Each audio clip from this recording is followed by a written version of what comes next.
PCB once more, but things aren't actually different. It only just kind of dawned on me that we are still playing PCB. Yeah, I know. So yeah, chat, some emotes in there. I moved a few of the ones that were more situational, I found, to Frankerface with the other ones, but it's taking a little bit of time to okay. So right now you have Bubako, you have Futo with a lighter, and you have our version of Jerry. You know that frame of Jerry from Tom and Jerry? When like he's got like the bug eyes. Is it the face I'm thinking of? The Jerry face? Like, you know the Jerry face, right? The Jerry face? Everyone knows the Jerry face. Jerry face. The Jerry face. Yeah, that Jerry face. That's a good face. The Jerry face. It was great, amazing. Alright, everything should be good to go, I think. So the other ones, they're not gone, they're just Frankerface is taking a little bit of time to put them up. There are some other ones that are also going on Frankerface, because I don't have enough emote slots for everything, unfortunately. I need 350 subscriber points to get a new emote, and that's kind of very far away. So it's not just gonna happen unless I have any oilers in chat. People who work on the oil rig. All right. Jerry and Futo's a lighter so ominous. Well. Because when they're shrunk down, the lighting and shading on them makes them... And you know what? I do see it, yeah. Like, I don't think it's possible to not make the Jerry one not fucking sinister. I don't actually know what emotion that frame is supposed to be conveying. I just know the meme is called Polish Jerry. Like, I don't really understand why it's called Polish Jerry. I don't know, man. Alright, 29. That's good. Thank you, Kitty, for the gift sub. That's one more second UFO. I also saw Demo gifted a sub during the beginning. Thanks for that as well. I have no idea what the UFO seconds are looking like right now, but... I think it's past 5 minutes, and that scares me. That's almost a third of the way there.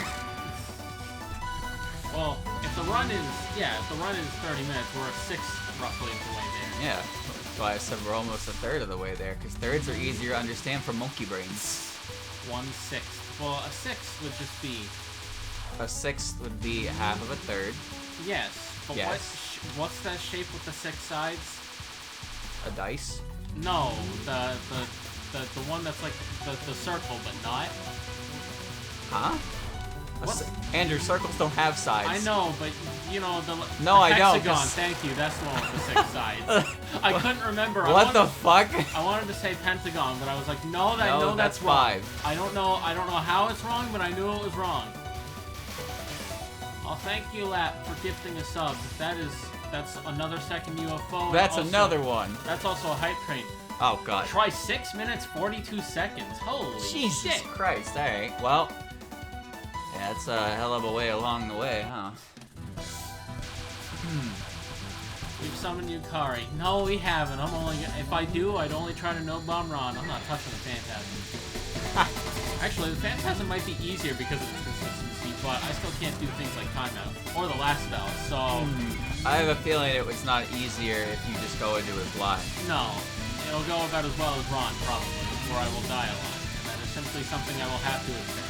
You know, I really should just, like, fucking tackle this one so it kills me and I don't have to stress over perfect record anymore, because the more I do this, the better the record gets, and it's like, just fucking hit me already and take the pressure away. Thank you, Plutonium, I'm tired, for another gift sub. That's level 1 complete. 6 minutes, 44 seconds.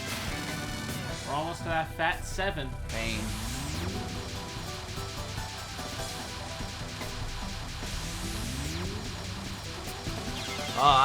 Whatever.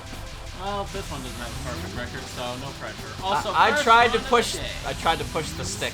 The stick did not go where I needed it to go. Oh, that time it did. Whoa! All right, that was messy. That's all right. Bomb the boss. Bomb the first boss. Get 1 CC. Works every time for me. First run of the day. I don't like trying to go too hard on the first run, because I feel like the first run is just prone to mistakes anyway. Either that or it's a godlike run that you can't replicate at all. It's one or the other. Your first run of the day is never average. It's either the best run of the day or it's the worst run of the day. People deteriorate over time, right? So. Some people also peak right at the start. Oh, those people are great. I want to be one of those guys. I'm the guy who 3-0s in round 1 pools, and then you ain't gonna see me for the rest of the tournament. 3-0's a top 5 player, and then drafts immediately to, loses 70. the next 2. Yep. That is such an unfortunate fate. Like one guy, that one game in watch in Smash 4 who went 1-2, and his one win was ESAM. Like, how do you manage that? I think sometimes people just like they get that win and they're like, that's it. That's all. They're satisfied. They're competitive. How many people like that actually expect to fight a top player and win? Well, that's what I mean, right? Like, remember? Fuck, I forget. Never mind. Was it? Like if you play against a player who's really good and you know they're good and you beat them, you're like, well, shit, dude, that's it. What do I do now, right? Like you peak. But like, how do you take that any further? And then they have that moment of like, there's nothing I can do to like anything I do, like I've already done the best I can. They don't have the desire to like go further than they just did, and so they just lose the next 2 rounds. Yeah.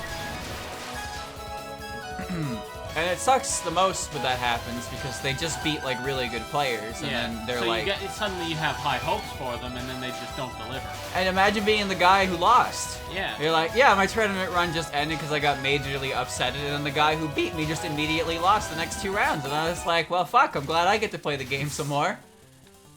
Like it's one of the classic coping mechanisms when you lose a set. You lose a set to someone, and they go on to like, holy fuck, that did not feel comfortable. You lose a set, and they go on to like win the tournament, right? It's like, oh, that's great. But if you lose to someone and they just fucking immediately bust her out, you're like, well, shit, I guess that really sucks. Like, they beat me, congratulations, and then what did they do after that? Busted out. It's like they're probably still feeling pretty good about that win.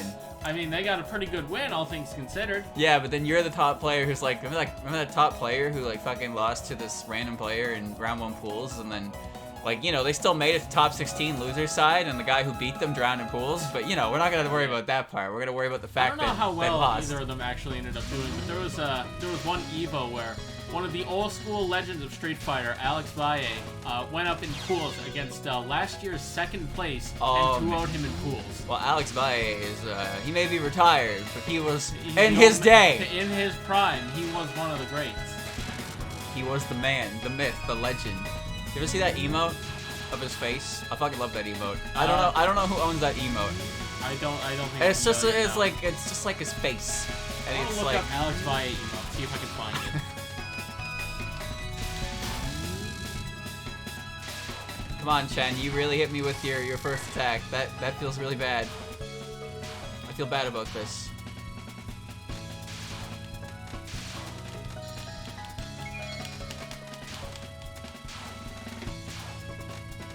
Whoa, whoa, whoa, whoa, whoa.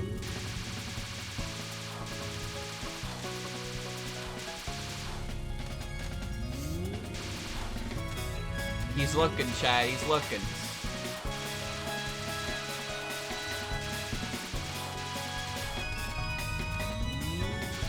You really don't find it? I feel like it'd be the first option. Hold on, I think I'm misspelling his last name somehow. Isn't it like V-A-L-L-E? Is that all it is? I think so. Okay, yeah, that is all it is. I was misspelling that. That's foolish of me. Hold on.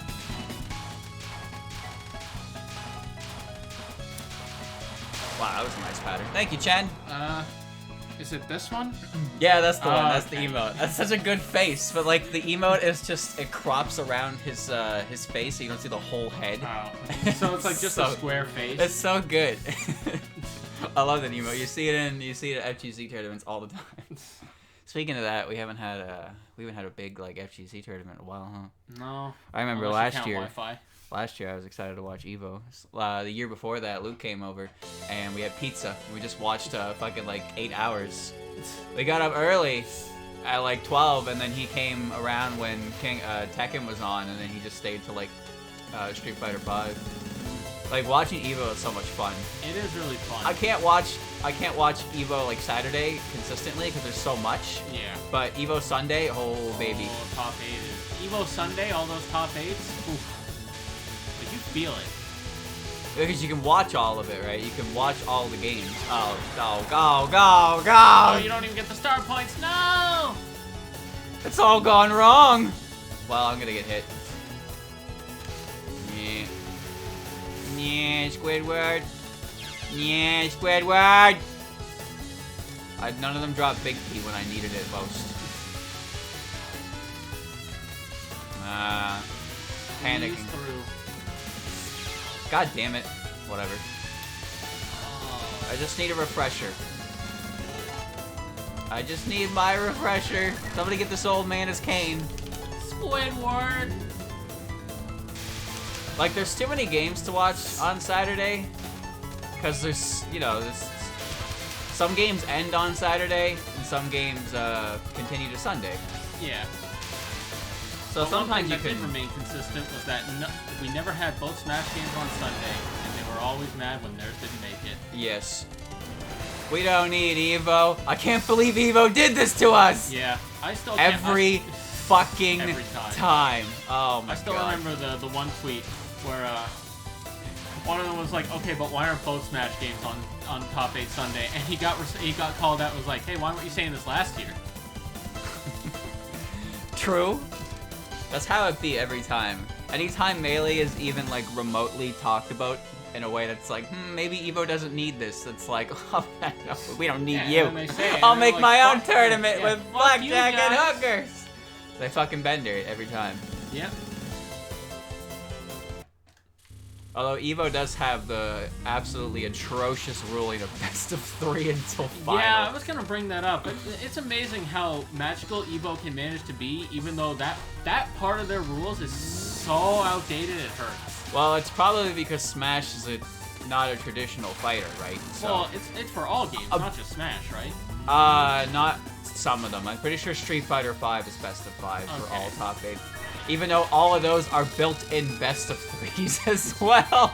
But the thing is, a round in Street Fighter can take like 25 seconds. Yeah, that's the thing. I always just assumed it had something to do with scheduling. Well, a game in Smash can take... Remember, this is assuming that nobody tries to play the clock, right? Yeah. A game in Smash can take about 3 minutes minimum when each player is actively trying to win. But if you get a player who plays like a really slow-paced character, and it goes to like game 5, that was my bad.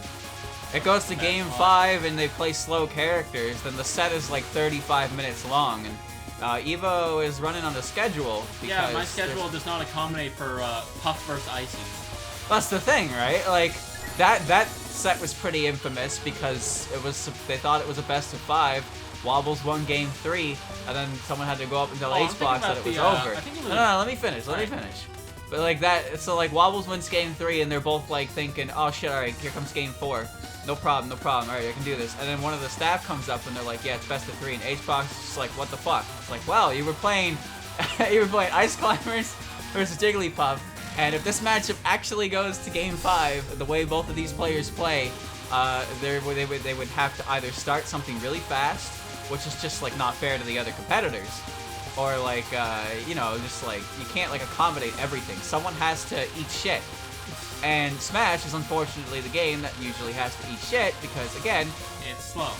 Yeah, games take longer than rounds because a round in Street Fighter takes at minimum like 20 seconds. Yeah. And there are even some instances where the best players in the world get perfected for a round, which is fucking phenomenally insane if you think about it. Like, these guys are so goddamn good, and they're going against other players who are capable of just winning 3 exchanges and then perfecting them. I should have moved better than I died there. Why do they still play Melee? Because Melee is technical and it makes you feel good when you press 50,000 buttons in 1 second. High octane action. Melee is a hard game to get into. Slippy has made it a lot easier right now. Like, Slippy has made it a good time to get into Melee as a whole right now. It's a hard game to get into overall. It's a time sink compared to other Smash games. Yeah. Smash games are usually on the friendlier end of the spectrum of entry, but Melee has a lot of complex mechanics to it. And that's why we got Brawl. Yeah. Melee is a very fun game to watch. I just don't play it because I can't play it. I don't really like the. I wouldn't say I wouldn't like the way it plays, but I don't really. I'm spoiled by buffer, and the game feels really clunky as a result. And that is an actual issue that people have, and I think that is a legitimate complaint to have, because it's not just fighting games. Like, think about every video game that you play, and think about whether or not it has buffer. I also like dumbass characters, and dumbass characters don't exist in Melee. Well, they do, but they're top tier. They're really bad. I'm talking like heavies. Yeah. Heavies in Melee are not real characters. No, they aren't. I mean, Samus exists. That's not a heavy. She is. Barely. Heavy. Have you watched Samus play? Yes. That character is boring as shit. Not when Plup's playing her. Okay, that's Plup. And Plup hasn't played Samus in a long time. He plays mostly Sheik. Remember when he went Luigi as CEO? That was my favorite, yes. It was so good. Luigi is a character who looks absolutely infuriating to play against. But his recovery is so bad it keeps him from being really good. Ice climbers go bonk bonk. That is true. They do in fact. Have you bonk, ever bonk. watched an Ice Climbers Ditto? I swear on my fucking life, the entire set is just wave dash down smash until one of them loses Nana and then one of them gets wobbled.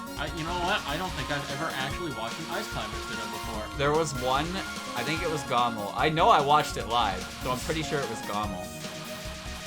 But it was like Chudad and someone else.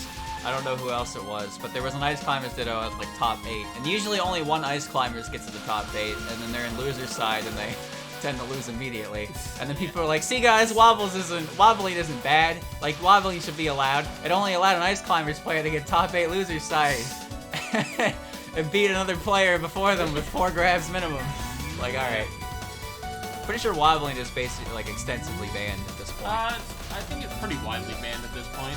Except in regions where their best players are Ice Climbers, aka MDBA. Yeah.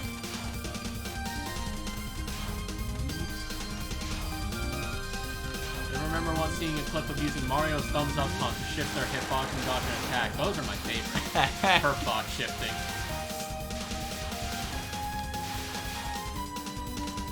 Or in Mewtwo's case, it's Hurtbox extending. Alright, you doing now? We're complaining about Mewtwo right now. What? Am I talking about Melee or Ultimate Mewtwo, buddy?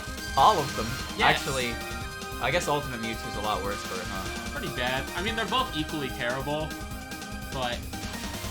But, like, Ultimate Mewtwo is like, yeah, his ass should make him a hitbox. It's not just that his ass makes him a hitbox, it's that his ass is the only ass that makes him a hitbox. No, but his is, like, huge. I know it's fucking huge! Well, that's the problem, is that it's fucking huge. I'm just saying, if his tail is a hit or hurtbox, so should Charizard's and Incineroar's and Ridley's. But, well, Ridley's tail he attacks with. And what I say that, and I'm fully aware that Mewtwo does the same. God, how many moves Mewtwo's aren't his tail? Forward air, down air, jab, grab, dash attack. He doesn't have many. That psychic idiot has psychic powers and he attacks with his ass. Yeah. Maybe he deserves to get hit. You ever think of that? Psychic powers also make him light, according to Sakurai. That doesn't make any fucking sense. The man weighs 122 kilos. He is the heaviest Pokemon in the game. By Pokedex weight. Yeah, and he's like the second lightest. No, third lightest now that Pichu's back. Now Sephiroth. Motherfucker's lighter than Pikachu. Sephiroth is the same weight as Kirby. And Mewtwo. Are they the same weight? Yep. Really? I didn't know Mewtwo and Kirby were the same weight. I thought there was like a point difference. And one other person is in that weight class. I'm gonna look that up. Are they exactly the same? Yes. To ultimate frame data.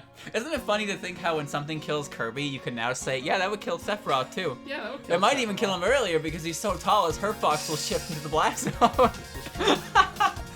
Oh, what a poor bastard. Why is he so light? I don't know, balance him out, I guess. You talking about balance with DLC characters. You look at some of the fucking characters on that roster? Yeah. Hello? I've looked at Steve. Alright, we're gonna see what Steve's like offline eventually. Because you're not gonna be able to press minecart every single time you're in disadvantage offline, I hope. I don't know, man. Those Game & Watch players are complaining about how Steve can just press 2 buttons and win. Game & Watch players are doing Meister that. lost to Steve, and he was like, all he did was spam the same 2 moves. I'm like, oh, did he? Well, I mean, Game & Watch does have to press at least one more button. You're right, up B and then down air and then smash attacks. You're right, there's a few more buttons in there. There's a few more buttons, Andrew. You can't be dissing Game & Watch players like that. They got one more brain cell than Steve players. Alright, yeah, Sephiroth is the same weight as Kirby, Pikachu, Olimar, and Mewtwo. They're all the exact same weight? They're all 79. Holy shit, really? Yes. I didn't realize Mewtwo was the exact same weight. Yep, Mewtwo is only... Okay, he's heavier than Squirtle, Puff, and Pichu. How like Squirtle? 75. He's the third lightest in the game with Game & Watch. Oh. And then it's Puff and Pichu. I didn't know Squirtle was lighter. Oh, Squirtle is very light. It's just usually Pokemon trainer players will be like, Ivysaur. no, they'll pick Squirtle, get 70% and switch to Yeah. Ivysaur. What are they doing, O'Malley? We're a reflection of your hobby. Competitive Smash, Yu-Gi-Oh, Pokemon, and Touhou. A. We are nothing if not people pleasers. Poor Sephi has to be the lightweight with Heavy's loadout. Yeah, that's what it's like to me, Mewtwo. Except my heart box is bigger! Mewtwo also lost some of his more explosive options from the last game. He lost a lot. He got nerfed harder than some other characters, and I think that was bullshit. And he justifiably lost his stupid fucking air dodge. Okay, sure, whatever. He can lose that. You're not sure whatever me on Okay, that. sure, That whatever. character's one of that character's viable approach options was short hop, air dodge, forward air. Yeah. You want to tell me that that was okay? No. You know what also wasn't okay in Smash 4? A lot of things. Yeah, DK being able to kill most characters at 80 off a grab. Nah, okay, sure, whatever. You're not wrong about that. But Bowser was worse because DK was like, DK had other things he could do, and then Bowser Oh, was really? just Like what? Give me a second. Don't rush me. I'm thinking. Oh, Forrest can stay DK, back. listen, DK had No, go on, I'm waiting. DK had back air, but the problem with DK is that his kit was like, oh my god, what is happening? Blow the fuck up! Holy shit! DK had, you know, he had a back air and end point, but Bowser like had nothing. Bowser and DK were characters that struggled to do anything, but then because their grab became so scary, they became allowed to press their other buttons. Like, Yeah, it got to a point where when I played Bowser against like the one player that I would actively counterpick Bowser against. Me. No, Bailey too. Yeah, because he played Sheik. Yeah, and every time he got grabbed by me, he would always just go, fuck. Yeah, same. It didn't matter. Same every time. I remember once he spot dodged in my face at 15. He was like, ah, GG's. I didn't even grab him. I didn't even grab him. I wasn't ready. But he was so fucking certain that he was dead. He fucked up and I didn't press a button. Like, yeah, that's Sheik, dude. Yeah. Well, I don't get to play the game if you hit me onto the ledge, but if you fuck up at 50. Oh yeah, we went to the ledge and we stayed there until he managed to kill us. And then we got back up and he just put us back. I was a 3-minute game in a 2-stock meta, and I just constantly had to do the same thing over and over again. But you know what? I could do cargo, up throw, up smash, and do like 29, and it was fucking hilarious. Because it worked on fastballs. That was my favorite. Oh yeah, Bowser Flame Breath is so absurdly good in Ultimate, it's upsetting. Yeah, like 40% by pressing the B button. Yep, and you just have to eat it. Yep. I hate that you just have to eat it when you get hit by it. It's kind of ridiculous. Yeah, trust me, that character really didn't need help in the damage department. He really didn't. They also gave him armor on his super, his smash attacks. Yeah. You barely see it, but it's there. His down smash is also now better. It's like Yeah. wolves. It's Wolf's, but, well, it actually hits both sides of the time. Not as fast, though. Oh, I forgot. You got a border at least. Oh. Well, I forgot the important part of the spell card. I'm not really sure how this one works. I mean, I do, but sometimes it like fucking goes I'm pretty left sure field it's and we're hits probably me. moving down and like. Hold on, I got this. I got this. I got this. I got this. We're moving horizontally. That's the problem. Yes, chat. It did take me all that time to remember the correct term. I got it though. Yomu, you are a real fucker. You know that? Oh, we have a clip of you calling her something else. It's fine. I hate her. I hate her. I hate her. I hate her. Why does she have to fucking swoosh to the other side of the screen like that. I hate her, but #1 on the popularity poll, though. What was my popularity poll? Alright, I still don't know how to do that, so I'm just gonna press not bomb. only can he, does he have armor on his smash attacks, but his tough guy makes it so that you can't jab him. Yeah, Like, rapid jabs don't work on him. Some projectiles don't work on him. It is so funny when you rapid jab Bowser, and then he just starts F-smashing. Yeah. Like, Fox is a character who doesn't have a gentleman, and a lot of Foxes will mash jab out of Nair because it's fucking minus on block, and Yeah. everybody drops shield. So if Bowser just, like, drops shield and gets hit by it, he will start, like, slowly delaying an F-smash towards Fox, and Fox can't do anything about it. See, jabbing Bowser is something that elicits the response of, fuck, from me. I'm just like, wait. Oh yeah, you don't have a gentleman either. Neither No. of your characters. Nope. I only have gentlemen. And again, DK doesn't really count because he's got a 1-2. It doesn't work sometimes. 1-2. I hate this. I truly hate this. Yeah, this doesn't do damage, so I'm going over here. Super armor on the smash attacks is also cool until you realize that if you see a Bowser charging a smash attack in a situation where you can not get hit by it, probably not gonna. Until you fall on it. Oh yeah, if you fall on it, then oh well. But it's like, if they're just trying to catch a landing and they start charging that shit preemptively, it's like, well, I guess I'll just wait for this to be over. I'm dead.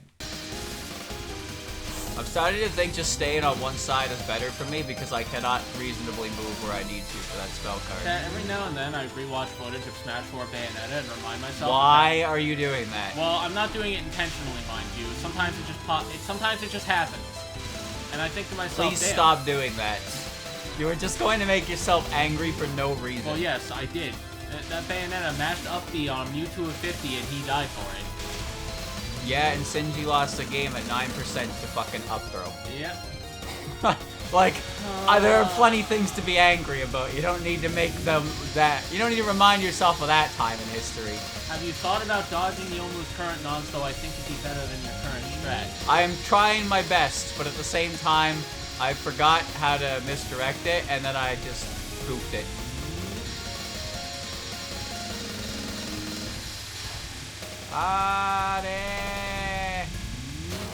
I capped it! Well, I'll be damned. You play Luigi, so you see Bowser and your thoughts are, if I get the grab, you're dead. You play Luigi, you deserve to get grabbed and die. That's my opinion. Not wrong. Holy fuck that character. You ever fight a Luigi online and they don't know how to play neutral, but if they grab you, they know the exact sequence of buttons they have to hit to kill you? Well, yeah, but I'm usually just staying in the air and using my freshly safe disjointed aerials and not ever putting myself... I will lame the fuck out of Luigi. That's the only character that I will lame out that hard. Luigi players are not allowed to complain about that. No, they are not. They grab you at 0 and actually kill you for it. Remember when they patched it out for 5 minutes? They didn't patch it up for 5 minutes, they just found a new, better setup. Yeah, like I said, they patched it out for 5 minutes. I am amazed at how quickly they found an answer to that problem. Yeah, it was a little alarming, huh? And then I don't know what they could have done about it, besides, you know, something else. So does Yomo just not take damage for a little bit here or something? Well, you are moving out of the way of her for some of it, so... And you back up and move on like that sometimes. I'm not moving away from her. She's moving away from me. Why does she move so much? Chill the fuck out, Yomu. You got 2 swords. You can't hit me like that. But I guess you can because I she did. love going to edgeguard Luigi with the thought of there being a 1 in 10 chance that the edgeguard goes poorly for me. You're telling me, dude.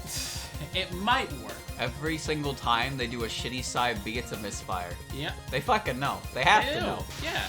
There's no way they don't It's know. one of those things. How All Luigi, consistent if you're a that is. Luigi main, you always get the misfire when you need it. If you main DK, you always get the down tilt trip. If you main a character with a down tilt that trips, you will always get the trip. I cannot stand tripping the Kirby's down tilt. I hate it so much. Like, the character just crouches in front of you, and you miss, you whiff, he trips you, and then he does Kirby shit to your face. Whoops. How many times they patch out the Diddy Infinite? They got rid of it once. They didn't touch it for a while, but the pyramid scheme is now gone. Yeah. Unfortunately, they were caught. Diddy's Infinite was called the Pyramid Scheme. It was a fantastic name for it. It was a pretty good Kirby Shinji. Here's the thing about Kirby players, chat. They don't actually care if you trip. They will down tilt and then follow it up with an F smash regardless of the outcome. No, that's just me, Andrew. No, that's Kirby's. No, that's Kirby that's players. just me. That's definitely Kirby. They don't players. F smash all the time. They usually go for a grab. You don't go online. You're not allowed to say that. Alright, fair enough. Fair enough. And again, I barely go online as it is. I know what happens. See, here's the thing. A lot of people will try to lie to you and say something like, oh, I just reacted to my hit confirm. As if their frame 3, first actionable frame at frame 20 move, they're actually registering that it hits you and not just immediately muscle memorying the follow-up. Yeah, bro, I believe that you reacted to Rob's down tilt tripping me after it tripped me the first time. You knocked me back up with the second one and then tripped me again with the third one. I believe you reacted. If Rob reacted properly to his down tilts, he wouldn't do 3 of them on your shield before he's like, wait a minute. Alright? Like, if you do a down tilt, that's what I hate about, stuff like, there were Smash 4 grabs. I'm guilty of this, too. You jab one in a grab. Yeah. And it's like, oh, it worked because, well, it's not supposed to work, but you don't really confirm what the jab does, because it just kind of... I did jab into the magical up tilt hitbox into the up smash that killed every member of the cast at 100. Yeah, Mewtwo was good in Smash 4. I missed him. He had a lot of shit, didn't he? He had some good shit. I also made DDD for the other half of Ultimate Smash 4's lifespan, so I'm allowed to complain about bad characters too. That character didn't even work. You continue to play him anyway. Yeah, it was a long and arduous process of dropping him, but eventually it worked out. Yeah, you went to Mewtwo and Bowser. Yeah, it was also Mark in between there, but I don't want to think about that era. That was the confused era. Played Luigi a bit too much, so your roommates banned you from playing him casually, so now you just play Dr. Mario. Hey, that's the man. Trash character, but no one knows the magic because who the fuck plays Dr. Mario? It's true. I played Dr. Mario. Dr. Mario is confusing, but then you hit him at 30 and he dies. Yeah, it's pretty unfortunate. I really hate that. I mean, I don't hate that, at all, but I really hate that. I also don't understand how his moves work, because his moves are so fucking strange. He has a nair that gets stronger the longer you, It's the opposite of every other sex kick. Yeah, it's a reverse sex kick. It gets stronger the longer it's out. And then his up air sends you outwards. I have died to that up air, and I was like, what do you mean I died? I was genuinely confused when it killed me. One of the few random draw options he has to kill. Who has died to Max Spike? No, if you died to Vanilla Max down there, you are either in a montage or you retire. Or a jab lock you. Or that too. Technically, I'd say that counts. Or you're Dr. Mario. Brought it around full circle. That's peak comedy, brother. Peak Supreme comedy. Comedy. You just keep going, you'll get her. We done yet? Yeah, okay. There we go. Alright. The age-old joke. Dr. Mario is a doctor who can't recover. Ha ha ha! Supreme comedy! You would think a character with Mario's frame data would be good regardless of that, but no. It's like how people said that Bayo couldn't possibly be any worse than high, maybe mid-tier. Bayo was mid-tier when she got quote-unquote patched. Yeah, then she became the best character in the game again. Then she kept. Then they did it in the Ultimate demo, and then at that point, oh, that character died. The character was never seen again. Flop got killed at 50, so we wouldn't have to get killed at 50 ever again. Thank you, Plop. Thanks. You Plop. saved Ultimate. Well, you bastard, it was a team effort from MKLeo too. True. Leo definitely did what he picked. You know he picked Bayo for a reason. Yep. we know why MKLeo picked Bayo there. Plop died so that everyone else could walk. Yep. I respect that, Plop. His DI was awful. That whole sequence that he died at 50 on greens as Ridley. People were like, please. Sakurai is watching. Booed. The crowd booed. That's all we needed. Yep. Nintendo took the hit. That character, people will try to tell you she's not bad, but she's not great. She's not as good as people thought she would always be. I remember when I went to a tournament, I saw a dude wearing a shirt that said, it was just Bayo's glasses on the shirt. And it's like, just SDI. And I was like, you absolute fucking tool. You really just spent like $29.99 on a shirt for that. Oh, I spent $29.99 on that. Once this fucks up, I don't know how to fix it. Yeah, I don't know how to fix this. This is unfortunate. Regardless of whether or not she was the same in the demo or not, regardless of the fact that Green Greens does have a small ceiling, point is... It happened and it was funny. It was funny. And regardless of the facts, I think we all just want to say that that was what killed her. And it was better this way. But we also didn't play the demo, so who knows? True. Maybe she was actually that good. There's, you know, Pleb definitely had no idea what to do with the situation against Bayo. Oh yeah, Bayo, watching Melee players try to give their input on Bayonetta and Smash 4 was hilarious because they were all wrong. They were all wrong. They play Melee, though.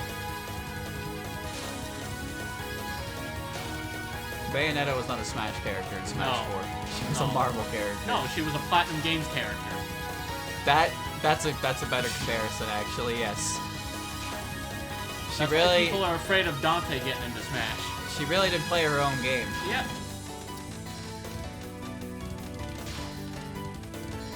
Well, this went well. Chad, I look at post-patch Bayo, and then I have to remind myself she was better at one point. Yeah, you can tell a character's gonna be good when in the first 15 minutes of the release, people find True Zero to Deaths. It's like, maybe there's something going on here. Someone gifted me a t-shirt with Luigi and Ices with the text, "Just don't get grabbed, LOL. Peak comedy and never saw that friend again." Alright, good thing you ditched him. I don't know how to dodge this yet, and I've never practiced. Bottom of the screen I go! Just SDI was good advice until you realized what that meant. It meant I don't actually know how to tell you how to fight Bayo, and I'm just going to rehash the most basic argument imaginable. It's like, because what happens when you SDI and then the player changes their combo to catch your DI? What do you do then? Just SDI. Okay, but I did that. But did I stutter? But that's the thing, right? That was the I don't actually have an answer, so I'm just going to spew what I'm told. And then they don't have an explanation. People tend to forget that Bayo players are people too, so they make decisions based on your decision making. Yeah. Chat, Bayonetta cost $6 and made people hundreds, if not thousands. Yeah, Bayonetta cost 0 and did more. I got hit a lot. I still can't dodge that. Oh well. That's the greatest Yoko fight I've ever done though. But yeah, doesn't really matter because I didn't win.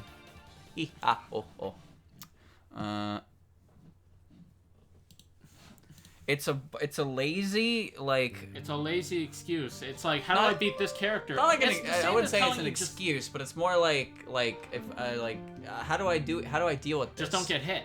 Right? It's like telling someone not to get hit. Like, sure, that's technically good advice, but that's not practical. It's not very practical advice because it's too broad and too vague. It's like, here's how you SDI. Okay, how do I mix up my SDI so I don't get comboed? Like, what do you do then? The character was good, and she definitely exploited people's lack of ability or desire to beat the shit out of their control sticks to escape combos from as early as 0% when she has a starter up B at a shield that hits both sides of her, and she can convert either way into what she wants. And then you probably died for it. So just telling someone to wiggle the stick to get out of it when you have to... I'm pretty sure you're getting hit by a minimum of 15 witch twists per set. So if you can manage to... If you can manage to wiggle... I'm assuming they die at like 30, so... if you can manage to wiggle out of it once, and you can see where you go, and if you do it the same way every time, I'm sure your opponent, if they have any form of brain in them, can decide which move to pick afterwards to keep the combo going. Because Bayo had quite a number of combo trees to go off of, with how many options It's practical if you think about it, since that vague as advice will start to think about how to improve. No, it doesn't. Vague advice does not help. No. That does nothing for you. If you tell me to beat a character by not getting hit, that doesn't help me at all. Telling me to just SDI didn't help me at all, and Dylan just explained why. Your turn. Alright. Lot of tick time.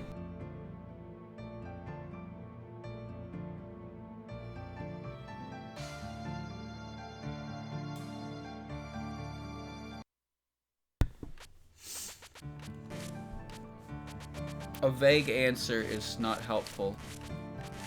But at the same time, if you don't ask a particular question, then you're not gonna get a good answer to it. Ugh. Same room? Yeah, he's right next to me. I'm here.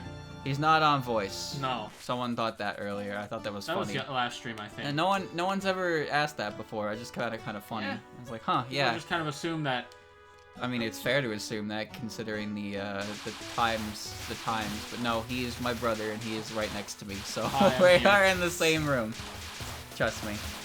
SDI to say is telling me how to DI at CS is upbeat. It's a little helpful, but not really. See, I agree to that, but Bayo was definitely a lot more because boost kick was one move. Bayo, it's not DI necessarily a Bayo move. It's a Bayo combo, right?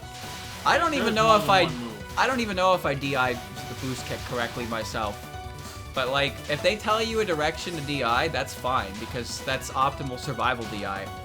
That's not vague advice. That's just like, if you want to survive this move, you hold this direction on DI, and that will help you survive the most. That's not vague advice. Vague advice is when you get hit by Witch Twist and you ask, so how do I prevent Bayo from getting a follow-up?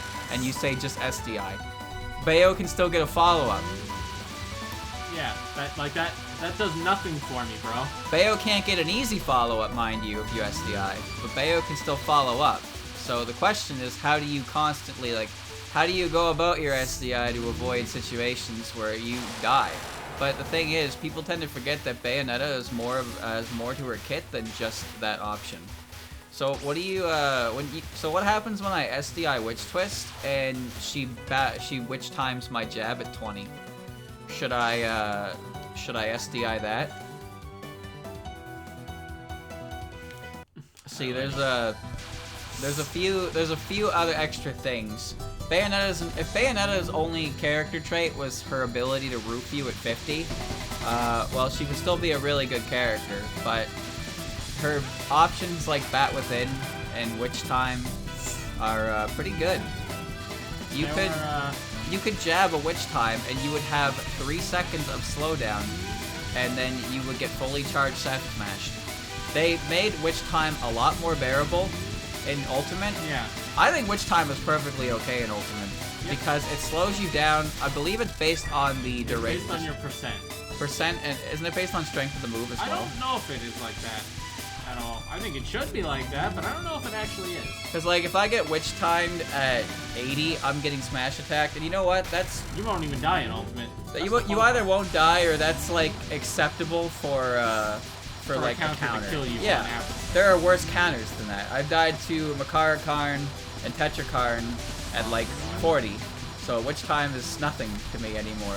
But in Smash 4, Andrew died at 60 on a platform before because his Witch Time caught the sour spot of Mewtwo up tilt. Yeah, I died to that same interaction twice in one tournament. In 2 different Bayonettas. Yep. They Witch Timed on the Smashville platform. Andrew touched them with sour spot up tilt. They had enough time to come off the platform and charge a fully charged up smash. No, they had don't forget the down tilt to prop me up first. Yeah, they down tilt and up smash, and there was enough time for that to be fully charged and killed Mewtwo starting from like 48. Yeah, it was fun. So yeah. A friend of mine at a tournament before in Ontario also Witch timed a Mewtwo. A Mewtwo's down tilt at about 30 and walked him, and I do mean walk, from the center of battlefield to the ledge, F-tilted once, and charged a down smash to kill him. He had enough time to walk Mewtwo from the center of battlefield and do all of that and kill Mewtwo from Witch timing down tilt in Smash 4. Now chat, in case you don't know what that means, that's bullshit. You want to spell it out for them. You want to know how many other counters could kill you at 30 off of something like that? None of them. None of them could do that. Another thing about Bayo is Bayo had the ability to auto-kill Fox because her forward air links. Her forward air links so you could 1-2, and some characters like Fox were so heavy that they just, or fast fall. Fast fell so fast that they actually just got carried indefinitely to the blast zone and died at any percent. So, yeah, that was cool. Oh, thank God. Do you remember Bayo's down air? Pre-nerf? Oh my God, Bayo's fucking down air was actually the stupidest fucking move she had. No cap. No cap. So Bayonetta had a down air in Smash 4. This is pre-nerf, mind you. It wasn't as bad when she got nerfed. But no, it was still pretty fucking bad. Okay, I know, but comparatively, pre-nerf Bayonetta down air, it's a drop kick that has a hitbox on the on landing. And you know, down airs are meant to kill early if you get them off stage because they're down airs. That's what they do. You might have moved too much. No, Oh, but you're good. So yeah, that's fine, right? If you get hit by Bayo down air off stage, then you're probably dead if it's most sweet spikes spots. will kill you there. However, Bayo down air at the ledge kills you at 60. Yep. I watched a duck hunt flat out die on neutral get up to down air landing box on Smashville. Yeah. Flat out die with, like, it wasn't even bad DI. The lightning bolt procced at everything. And it's just like, oh. Yeah, that character was a mistake. Bayo had a good back air. Bayo had an up air that killed you and frame trapped into itself if you managed to survive the combo that took you up there in the first place. Bayo Nair, she could hold the button to outlast air dodges, so a character like Cloud, who had to up B and air dodge towards the ledge, literally just lost without his double jump, because if he fell towards you with an air dodge and you were holding the A button, you had enough pushback to kill him. And that was her method of edge guarding certain characters, was just jumping off the stage and holding A.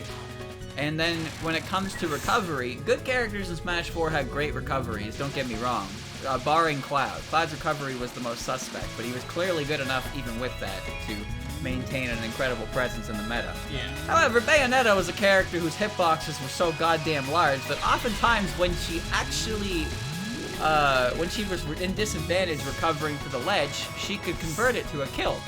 Chat, tell me, have you ever been hit by reverse witch twist on the ledge and then forward aired outwards? Because I have. I have had that happen.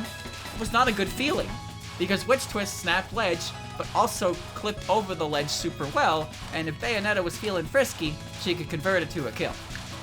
Oh, Captain. I death bombed, but that's a good Chen. That was a good stage 2 for me. That was a good Chen.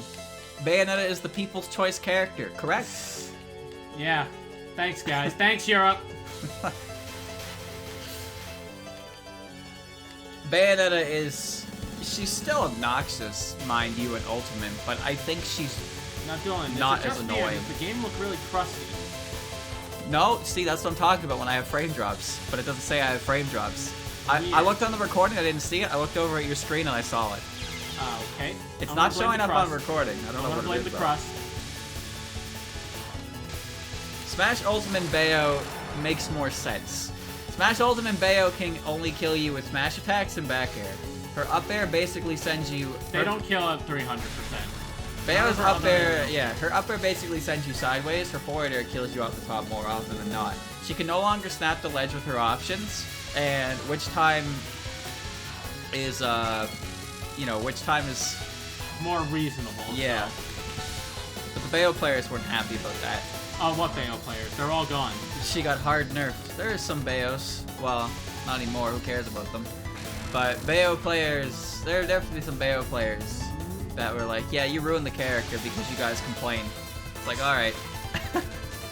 The character is no longer fun because I cannot kill you at 30. Well, if you just want to be honest about it, then go ahead. But the character was definitely... the character wouldn't be the height of controversy for the entirety of Smash 4 after her initial release if she was, a fair and balanced character. Yeah. So, say what you want about Bayo. Say what you want about Bayo, but she was definitely not a character that a lot of people liked for a reason. So, I'm glad Ultimate is better with that. Of course, some people like to compare every character from good Smash games to the other good characters, so it's like... oh, Smash 4 Bayo isn't bad because it's not Brawl Meta Knight. It's like, that's great, but I'm not fighting Brawl Meta Knight in Smash 4. So... Brawl Meta Knight was also attempted to be banned. Would you rather have your heart ripped out, or would you rather have your brain ripped out? Like, I don't want either. Just because one is significantly less painful than the other, like, doesn't mean I want either of them to happen, you know? Yeah. 4 was a weird game. I had my fun with it, but 4 was full of so much wacky shit. Yeah, sure, wacky shit. That's the way to put it. God damn it. Smash 4 Luigi. Bayo's F throw. Oh yeah, Bayo had a kill throw too, so you couldn't just hold shield. Just everything, dude. Do you know what Bayonetta's weakness was as a character? Her frame data. That was the... I remember they showed that off. They were like, Bayonetta has some issue on startup with her moves. And they showed Mario F-tilting her and like beating her startup. It's like, oh cool. But you wanna know a cool bug fact, chat? Bayonetta's other recoil was that for specials, the more she used in the air, the more landing lags she had. However, in Smash 4, if you landed with Witch Time, it circumvented all that lag in favor of only Witch Time lag, which is significantly less than what you would have had by pressing up B, side B, side B, up B. Bayonetta can also jump 3 times if you input an up B within 3 frames of your second jump. So, yeah, a lot of things she could do. So whenever Bayo landed, you had to play the mix-up game. Or she'd just grab ledge. Well, yeah, she would also just fade to the ledge and not have to deal with any of the recoil. Or show Witch Time and slowly fade towards the ledge so there's no actual active frames you can punish her. Not to mention she had Bat Within, which sometimes she could convert to a kill. And then Bayo players would be like, oh no, I Bat Within and I died for it. God, I hate this mechanic. And it's like, okay. I played against a Bayo player at a local and he jumped into my limit cross slash, went, oh shit, air dodged out, and Bat Within out of it. I lost the set. Oh my god. Yep. I lost the set for that. Great. Jumped into Smash 4 LCS and got out of it. Was so fucking stupid. You're telling me. I used it. Yeah, you did use it. That move did like 27% and killed you at 50. Yep. It was unreasonable. It was frame 11 and had invincibility from frame 7. Cloud was another fucking character in that game. Oh my god, he was so good. Cloud's back air was actually better than like the bottom 25 characters of the cast. Cloud's up air hit you 5 times minimum. Yes, it and did he do that. mashed it in disadvantage, and if he beat you with it, he turned it into more. Chat, there was an old video that I posted on Twitter long before Christian Dillon started streaming, and therefore before I ever had followers, of me and an old Nova Scotia legend. We were just doing Cloud Dittos on Wi-Fi, having fun. And I think the epitome of Smash 4 was we both. You guys up air each other like 3 times. Yeah, we so one of us down tilted the other, and then one of us tried to follow with the up air, while the other one fell with up air because that was a viable strategy, and we traded. And our responses, both of us, was to mash up air. So we traded up airs again. Our reaction was once again mash up air, where we traded up airs again. Cloud's fastest option in disadvantage was Nair, but only on the starting hitbox behind him. So up air was usually the better option. They really made that Nair as big as it was and thought it was okay. Oh my god, his Nair was so fucking big. Why was it that big? And like, some characters actually just get hit off stage for free with no commitment. And don't even get me started on Smash 4 down air. You wanted a landing option? Don't shoot. You don't shoot here. I didn't get down to the bottom. SDI is Smash DI. What it means is... I got scared because I forgot what I was doing and I died. Like, DI is when you hold a direction when you get launched to alter the, what's the word? Velocity, I guess? Knockback. Yeah, knockback. You lower the speed and the angle.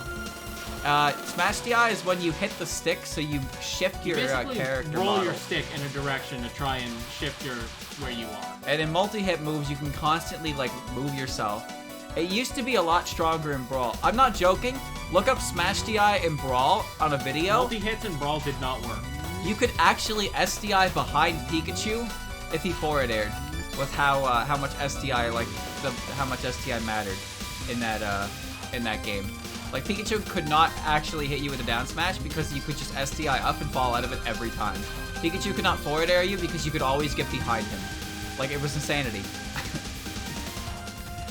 Hey, there we go. They made SDI a lot harder to do. You know what's funny? Bayo actually received a unique nerf that made her stuff easier to SDI. Yeah, her Ultimate. moves got Remember, you have to shoot on some of them and not shoot on the other ones. It's a lot of fun, this section. Look it up. Good explanation. No, I can't.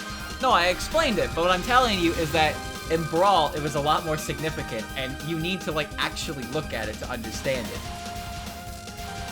The idea of it is rather simple in execution, but it doesn't really do much in Smash 4 and Ultimate as it used to. But, like, it became known as the only method of conquering the almighty Bayonetta. And it was such a viable option that barely anyone actually managed to pull it off in tournament. So, you know, it was always funny to see the people who have paraded about SDI saving your life getting roofed at like 30. Yeah, it's like, almost wow. like it wasn't that simple. I wonder where their excuses are. They either didn't make a tweet, or they were like, oh shit, I guess I lost. Like, going up to it. The best was when the Bayo players made the salty tweets. You know, Bayo players hated the Bayo Ditto, and I think that says a lot about Bayonetta as a character, too. So this last 35 minutes has just been us shitting on Bayonetta. I apologize to anyone who cares, I suppose, or doesn't care, because, well, Smash is a subject that me and Andrew talk about a lot because we've been playing it for quite some time. But let's stop talking about the angeries of the previous games. Let's talk about the fun stuff of the previous games. Cat and Falcon. Cat and Falcon's knee in Smash 4 was one of the greatest moves in Smash history because it felt amazing to hit, it looked cool, and Cat and Falcon is just a fun character. These were all true. Alright, I didn't get hit by a squiggle ghost, but I'm still gonna be mad at them for existing. Alright, how do I dodge them? How do I dodge them? I hate... I know one of my... hit me, but I'm still mad. One of my favorite interactions in Smash 4, you know how when Diddy got hit out of his barrels, and he wouldn't have any hits done for the move, he would just fly off his barrels? Yeah, that was funny. So whenever you hit him with Knee would do the whole dramatic, slow, like, electric effect, but Diddy would already be gone because he got hit by Knee. And Knee's knockback was no joke, and it just it was like ultimate knockback. Yeah. So if you hit Diddy with a Knee, he would just fly away. It still does that in Ultimate too, I believe. He also couldn't tech the stage. So, like, he would just ride stages if you hit him against the stage out of barrels. Like, barrel technology was fucking hilarious. Like, I remember I played against the Diddy here, and I hit him with a knee at 70, drop zone knee to end the game. And as soon as the knee connected, like, you know, you get the startup of the sound effect, it's like, but yeah. Diddy was already dead, so I got dead. Game. And that was it. That's all I got. The game just immediately ended. It was so abrupt that it was fucking hilarious. That was fantastic. Cat and Falcon as a character was pretty one-dimensional, to be honest with you, in Smash 4. But I think what made him exciting was that a lot of that game was based around defensive meta with 2 stocks and a lot of shielding. And Cat and Falcon's kit was very good against shielding. Also, falling up air was like one of the dumbest moves in the game, yeah. But everybody want to talk about mash and jab on someone's shield? Oh my god! Heavies couldn't get off the ledge against Cat and Falcon because Get Up Attack didn't have invincibility. So certain options just lost to Falcon's Gentleman. If you just hold jab at the ledge, Heavies couldn't get off the ledge. Remember DDD's not infinite? Yeah. Jab 1-2. Jab 1-2, baby. The swing and pull. That's a good shit. I knew I was going to die there. Alright, my full power. Oh, that doesn't clear that. Right, I forgot!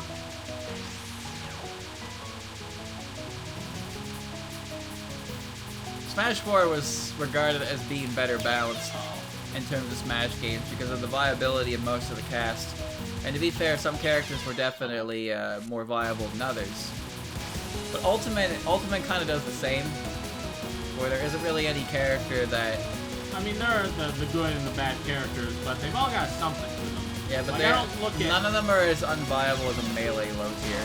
No. Melee low tiers are unplayable because, well, it's like 50% they're bad, 50% Sheik down throw. We call that the Sheik check, yeah. Yeah. I'm pretty sure the only top tier in the entirety of Melee who gets chain grabbed by Sheik is chic.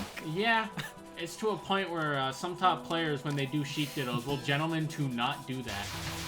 And it created a very weird situation where Mewtwo King and Shroom agreed to do that. Mewtwo King lost game 1 and decided, no, I don't want to do that anymore. Sweetest Delight doesn't, he chain grabs. Well, yeah. I mean, he's the character strength, you know? He owns up to it, yeah. He doesn't try to be like, oh, I can beat you without it. He's like, I'm gonna use it. And you know what? Chain grabbing's really fucking lame in the Ditto, but you gotta respect a man's desire to win with it, even at, like, at the cost of Hey, chat, you all wanna of hear it. a joke? What is Mewtwo King's favorite single-player video game? It's not Melee, is it? It's Marth vs. Fox on FD. But you say Mewtwo King, but that's more like Zane. Well, I mean, Sometimes tells Zane me you nowadays. don't watch Melee much anymore because Well, I do, but I mean, I still think of Mewtwo King when I think of the Marth. you should start thinking of Zane. Probably. Because Zane's Marth is so fucking He's beautiful. so good. Don't test me. His Marth is good. His Roy is good. Zane's Marth is one of the most amazing characters to watch in the entirety of Melee right now. He's like, he can make 100%. fighting H-Box exciting. And that's not a jab at H-Box. It's more a jab at just how tough kind of has to play, you know? Like, I've never seen someone so consistently power shield reflect Falco lasers back at him than Zane. He just power good. shields every laser and sends it back and Those gets the pivot damage. F smashes, you know that's a 1-frame window to do that? Well, it's Zane, dude. He He's- edge cancels. He's insane. Zane's Marth is so fucking fun to watch. Mango Zane sets are really good. They're insane if Mango doesn't get 3-0. Well, okay, no, but that's the thing, because if Mango gets 3-0'd, it means Zane is playing like fucking hot fire. Because it's either Zane is using every strength of Marth so properly that Mango can't even like fucking touch him, Oh, I'm screaming up. Whoops. or Mango is playing so hot that he is getting in on Zane's defenses with Falco, and that is incredibly fun to watch as well. So like, even when the games are a wash, it's still a good display of one character's skill. Although usually, I don't know if Mango has ever like just clean 3-0'd Zane, not even close. I'm not sure. Zane seems to be like the peak of Melee consistency. So, like, he's really solid. Mango has always been a player who's known to like sometimes not The play goat, well. the kid, The Buster, yeah. Sometimes Mango plays like he's not even human, and sometimes Mango plays like he's not even human. Bro, remember his 2v1 against Armada and Mewtwo King and What the Fox? I don't actually. He actually almost made a 1-4 stock comeback against them. And they did like a mini interview, and he was like, they were scared. They were like, so what were you thinking? And he's like, they were scared. Mango's got a big fucking brain for Melee. I'll tell you that. He's such a shit talker too. Yeah. I like the dude. I think he's one of the like most shining examples of Melee in the sense that like Mango is just Mango is Mango. He's your everyman. He's your everyman, and he is that good at Melee. He is proof that you can do it too. Like, he is a good role model in that sense. But it's like, Mango is your like everyman American. He drinks his beers, he loves his country, he loves his friends, he plays a hella good game of Melee. It's like, if he can do that, you can do it too. Right? That's who Mango is. He represents the everyman. I think that's why he's so popular. Because a lot of people could see themselves in his Shout out to in the him. days when he made Puff. Mango Puff, yeah, the Crown Puff. The Mango Puff. That's disrespectful to everyone. That clip still lives on. Mango also has a playstyle that I think is impossible to replicate because the ideas that go through his head are so instantaneous, but he acts on them so quickly. There's a good image from the Melee doc. It's of Mango and Mewtwo King playing, and it's showing their thought processes. And inside Mewtwo King's head is all these like super complex equations going on at once, and Mango's just thinking about Falcon Punch. But that's just the thing. Like Mango is one of those players who plays with the heart, right? Exactly. He's got heart. He knows how to play the game. He knows the game he wants to play. But the thing that differentiates him from other players is that he really will play the game he wants to play, but he will successfully do it. Because sometimes in fighting games, you're not allowed to play the way you want to play. You have to play the way you're supposed to play. But Mango usually finds a way to still play the way he wants to play on top of that. And you can know when this man does double laser from the ledge. That is such a bad option. It's not safe. But he'll do it. He'll do it. He'll do it when he's down 2 stocks. You know why he does it? To quote Mango, it's the most gangster option in the entire game. How could I not do it? And sometimes you just gotta respect it because sometimes it just works. That does work. Because after a while, you're gonna try and punish the double laser from the ledge, and then he doesn't double laser from the ledge, and suddenly you're getting wave landed on, and you're F smashing invincibility, and combos, baby. And then you're getting shine, you're getting down there, and then you're getting take it for the Mango ride. And Mango is well known for being able to kill you from 10%. God, Falco's down there is such a stupid fucking move. Yeah, it is. Holy shit. Every character in Melee has some of that real shit, though. That's what makes them Melee characters. Yep, that's what makes Melee Melee. Yeah, it's fun to watch. Fun to make fun of, too. I love watching Falcon. Falcon players are great to watch because sometimes they are actually just nutty. God, None is peak nutty. That dude is one of my favorite players to watch ever because he just comes up with the most ridiculous options. And they work! They do work. Holy fuck, they work! How do they work? How does he do it? S2J is great too. Sometimes S2J, like, when I watch the Summit Champions League, SCL, a couple weeks ago, S2J lost a game. He won a game with a 30% down air on Yoshi's, and then he immediately lost the next game with a down air on FD at like 70. And then he lost again because of shit like that. He just dies first to like down air. And it's like, I just feel real fucking bad because he earned the kill, but then he died first. You remember when he got invisible ceiling at Big House? Yeah. No, he didn't get invisible ceiling. He invisible ceilinged a bait. Yeah. Well, I mean, he got invisible ceiling, basically. Yeah. I don't even know what that glitch is. It's when you get, basically you left your shield before you stopped sliding. And that's why it's so common with Luigi because of his traction.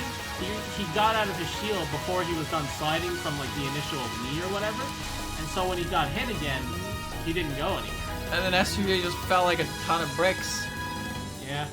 All the Falcons are good to watch. Fucking Nun's my favorite because he just has so many nutty options. He's so nutty. S2J is probably my second favorite because he also has a good amount of nut to his playstyle. Johnny Stock? Johnny Stock, yeah. There's a reason the Johnny Stock is a term. Because sometimes Johnny just plays like a fucking madman and gets a crazy stock. S2J is a legend. That stomp from Evo? This is Evo! Wizrobe is hella consistent with his Falcon. His Falcon's just intimidating to watch. Yeah, Wizrobe's Falcon is basically described as he forgoes the entertainment route for pure consistency. And it is in its own right beautiful. I think it's still entertaining, yeah. It is. And currently Gatsu, the Florida Falcon. Oh yeah, the 20GX boys. He's really making a name for himself. He's doing really well at SCL as well. So like, he's a treat to watch because he loves his knee. That dude will fucking like raw knee. Just if he feels like it'll work, he'll go for it. Like he is like he's really fun to watch as well. So there are 4 Falcon players that are capable of like beating really good players that are fun to watch right now. That's fantastic. I love that because Captain Falcon is a fun character to watch. Yeah. My favorite player to watch though will probably always be Axe. Axe, I haven't watched Axe play in a long time, man. God, it's so insane to see what he does with Pikachu. Sometimes I have to watch him come back from a deficit and his up air does 2%, and I'm just like, Axe, how are you gonna do this? Well, his up air does 2% and also sends you at like Fox Shine. Okay, but I mean like when he juggles with up air on stage. Well, it's like he does 2 more up airs on the top platform, and then you get up smash by his Iron Tail. Which sometimes it's stronger than Fox's. Sometimes. Axe is great to watch. There are a lot of great Melee players to watch. Honestly. I don't really like watching the players who have a different reason for why they lost every day of the week. But I like watching the players that are exciting, I suppose. I hate to say it, but I'm not really a fan of Ice Climbers because... No, the only Ice Climbers that I liked was Fly Amanita, and he doesn't play anymore, which is sad. He didn't wobble. He did the sickest handoffs. You know what's funny? Even though wobbling is named after Wobbles, Wobbles himself doesn't even wobble that much. No, I'm pretty sure he's retired too as well.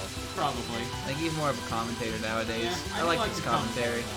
He knew a lot about the game. He was a good commentator in that sense with his knowledge, and he wasn't like he didn't try to be overly hyped.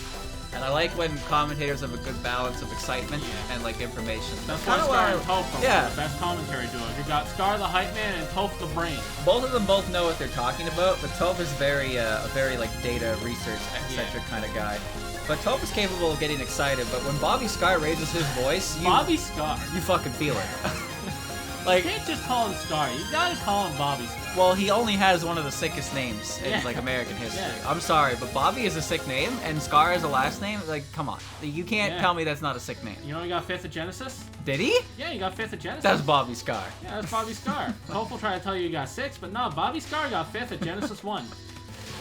Oh. Well, I got 2 left. I think I'm good. They're one of my favorite commentator duos for sure. Because again, they both highlight what a commentary duo needs, but they don't lack in the other's like area of expertise. They are the peak of commentary.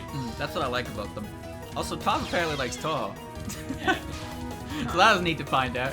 Yeah, he rated the World Cup when Touhou 9 was going on. I think I remember that. Yeah. Holy shit, I remember that. Yeah, fucking Toph rated the World Cup when Touhou 9 was playing. And we were like, he was like, what match should I try to watch? And pretty much everyone's like, you gotta watch the PCB match coming up in a couple hours. It's like, oh, that's sick. Sounds pretty cool. Bobby Scar is a pro wrestling. Bobby Scar's been out of the game for a while, but he came back and had a commentary block at SCL. It was great to see him again. He's a bit of a family man. He's got a son, yeah. There will come a day where Mango's boy and Bobby's Baby boy. Mango? And those two kids will be able to play competitive melee with each other. And then Mango's kid's gonna fuck his kid up. Because he's Mango's kid. He's baby Mango. Mango ain't gonna give him dinner if he loses. Yeah, this is how this goes. Yeah, I don't know, man. I really don't. Yeah, Bobby came back. He had a full head of hair. Like, I hadn't seen him in so long. I hope he comes back and does more commentary gigs when offline comes. Because, chat, the upcoming summit is going to be an offline event. We're finally going to get a fucking offline event because restrictions are lifting because vaccines are rolling out. What are you doing up there? I just wanted to know if that worked. Of course it doesn't work. All the bullets come directly from the center. Oh, you picked an interesting lane to begin. Why are you even bombing? What? What? As long as it works. You're already a key 5. Throw 9s. Amazing. Alright, Chad, I'll try one more time with bomb. And With bomb. We'll do our best. Alright, give it a go. Mash, mash, mash. When you think about there are some people who were born later than Melee. How about that? I'm sure you're only like a year or two older than Melee, aren't yeah, you? I'm like Melee was 2002, right? I believe so, yeah. Yeah, like 1 or 2, 1.5. Sometimes I forget you were born in 2000. I don't. I look at the year and I'm like, how many is this away from 2000? And that's my age. I mean, that's easy to remember. I have to add 4. Fuck, I'm gonna be 25 in September. Ugh, I'm gonna be 21. Where's your skip button? Why? There it is. 8/17, 2003. Oh, baby. I was 3 when this game came out, maybe. Depending on the time, I might have still been 2.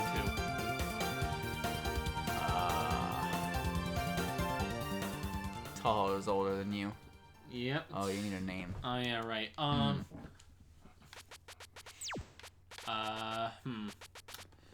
didn't think this far ahead. I may have been born in 1996, but I don't have any real memories of anything until like 1999 anyway, so. Only 90s kids will remember, so basically every single thing that I did, everything I enjoyed from the 90s doesn't count, because I'm not truly from that era. Knife. 36 Alright. misses, 20 bombs. Replay cannot be saved because you lost. You're a loser! No skills! See me offline. Skill. Oh, we are offline. I can play you right now. Best of 5. Kick your ass. Alright, my turn again. Here we go. Woo! I love it when some of the older people in our scene have to like reminisce about old things and have to be like, Andrew, were you old enough to know about this? And sometimes I can say yes. There are people younger than you in the scene, though. Yeah, nowadays, yeah. Like, I remember one time they were talking in the Discord about, you remember those house hippo ads? The North American house hippos. It was like, oh god, I remember that. And he was like, oh, thank god, you're old enough to remember that. It makes me feel less old.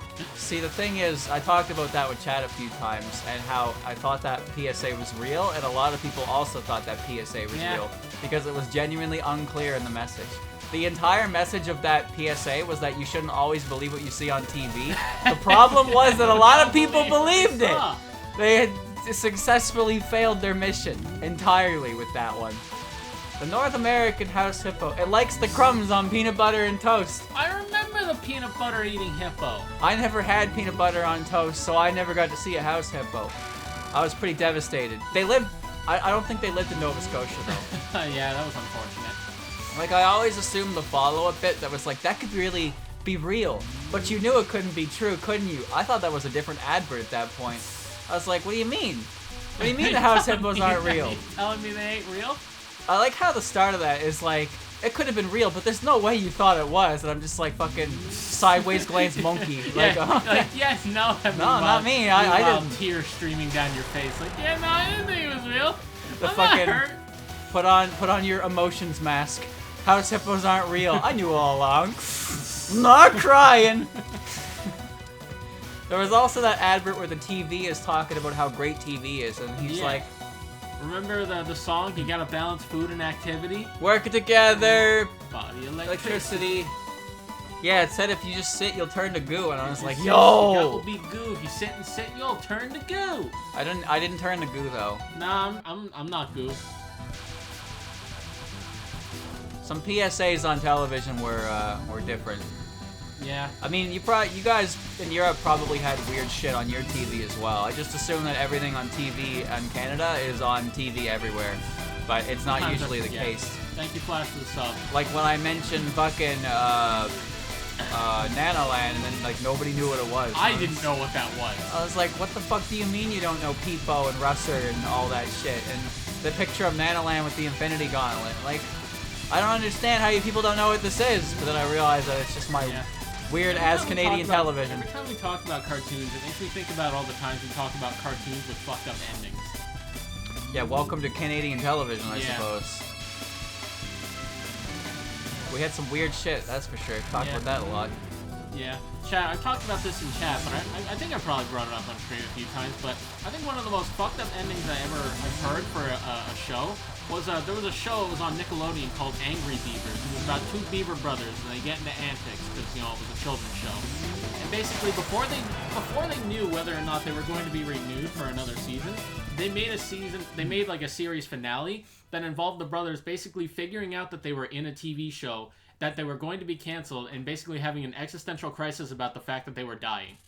Well, you remember I mean, I don't remember it because I didn't watch it, but there was also a show.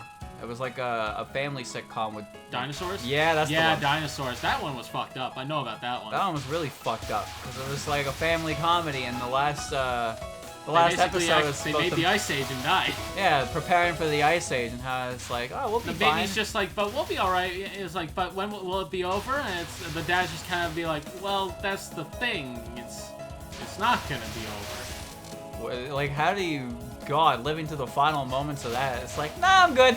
Was Atomic Betty Canadian? I believe so.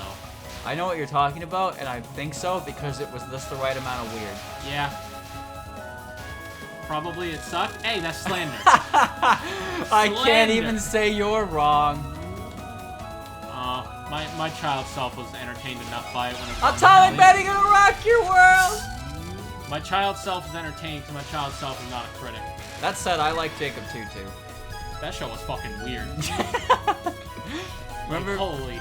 Principal Greedy Guts? Principal Greedy Guts. God. What the hell was up with it was all those characters?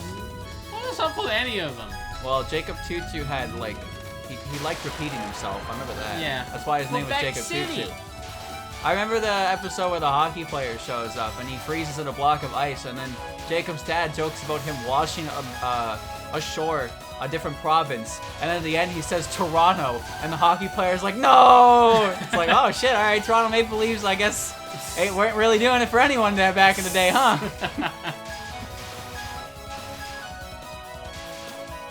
Oh, this is going portly.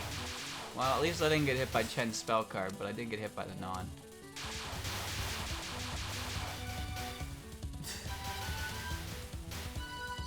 That's true. Who needs fucked up TV endings when most children have access to the internet by age 5? TV prepared you for some weird shit. Yeah, didn't prepare me for all the weird shit though. I talked about this one a lot, the Angela Anaconda episode with the marionette, the cow marionette, where at the end of the episode, Angela throws the doll in the dumpster, and then the screens, it zooms in on the doll in the dumpster in the dark, and it like plays the old outro theme, and then the doll opens its eyes, and it just plays a fucking riff. It's like boom, and then the episode ends, and I was like, yeah, that's not a fucking nightmare at all. How can people remember that last episode of Angry Beavers when apparently it was never animated? Well, because they talked about its existence. It's also probably it's also probably one of those things that has been explored as a video topic by a lot of different channels, because those are usually popular things to look at. Apparently Nickelodeon didn't let them animate it, as they have/had a policy against final episodes that reference that the show is ending. Really? I figured they would have a policy against making the characters fucking dying. Yeah, that too. That was the more one. Although then again, I mean, look at what they're doing with SpongeBob. They're not letting him die. No, they're not letting him die. I saw a tweet about a rumor. I saw a tweet about a rumor about Sandy Cheeks getting a live-action CGI show, and I'm like, please don't. What do you mean Sandy Cheeks? I mean Sandy Cheeks, why? the squirrel. Because why not? What do you mean why not? What is because it makes fat stacks of money. Oh my god. Yeah, people don't like Nickelodeon for what they're doing with that series, knowing full well why they're doing it and why it's happening. And it's gonna make money anyway. Yep. That's the worst part, is it's gonna pay out. No matter how much you don't want it to. Chen, could you, like, do me a favor and die? Holy shit.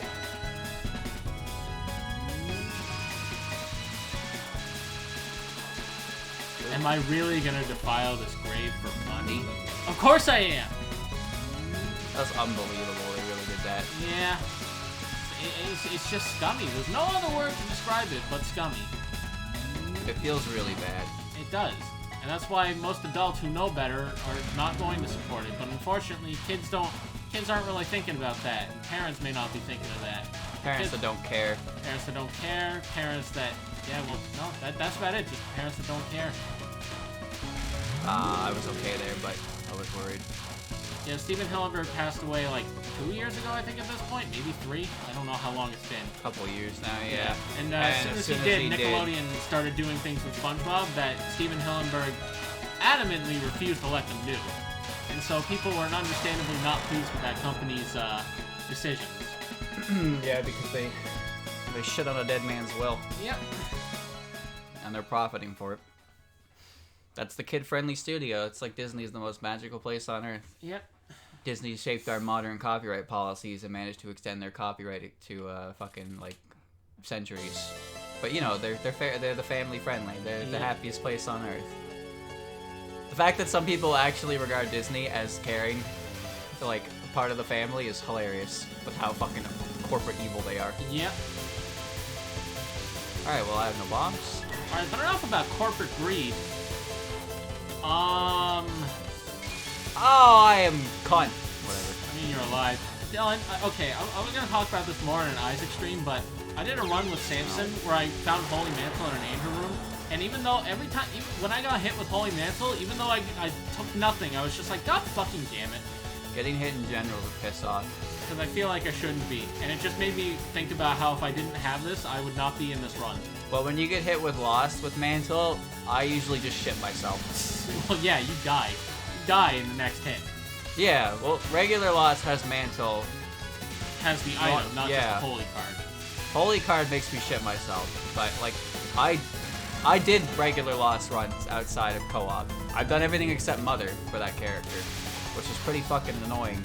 Because, again, Isaac is a game that you just, like, it doesn't really respect your time.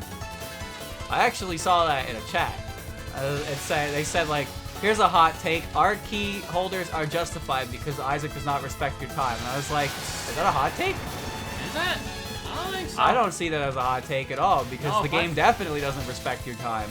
I spent 50 minutes to fucking lose in a run because I got hit once by hee-hee-ha-ha admin damage. I don't really think so. You're telling me I have to fight Delirium? So like if I'm playing Isaac, I'm just gonna bomb, whatever. Get the points. If I'm playing Isaac and I'm spending that much time on a run and I get hee hee ha ha damage and I have to start all over from scratch, then I would prefer it if I get a run that gets the ball rolling right out the gate. Yeah, if your run doesn't basically lead to you not having to play the game, it's probably not that good of a run. And to be fair, sometimes runs take a little bit of elbow grease to get going, but like you don't have the luxury of taking mistakes of certain characters to allow it to get to that point. You need something big. You need something that lets you beat the game by like room 3, basically. You need some crazy ass combination like that. So sometimes it just isn't fun. And you know, sometimes some of those characters in Repentance are like a massive pain in the ass to deal with, like Tainted Lost and Tainted Jacob on solo play, because you know one thing goes wrong and suddenly you're just dead. That's it. Game's over.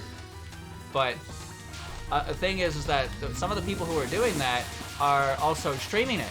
So yeah. They're also accumulating watch time, ad revenue. They're getting more. They're actually like getting things for doing that kind of deal. Like I don't mean to make it about money, but when you're streaming your attempts on that, even if you're losing your attempts, you're still coming out positive at the end of the day. Whereas if I'm just sitting in my room and I'm trying a Lost run or a Jacob run, and then I get 35 minutes in and Isao touched me on the baby toe, or I accidentally killed him in Utero 2 or something, and then now it's just like, oh shit, I gotta restart now. It's like, what am I getting out of that aside from pain? Like that was pain. Yeah, that was pretty pain. I tried to get through what I saw was an open gap, forgot that things spawn, and then I ran into a spawning bullet. Well, such is life. Hold still, please.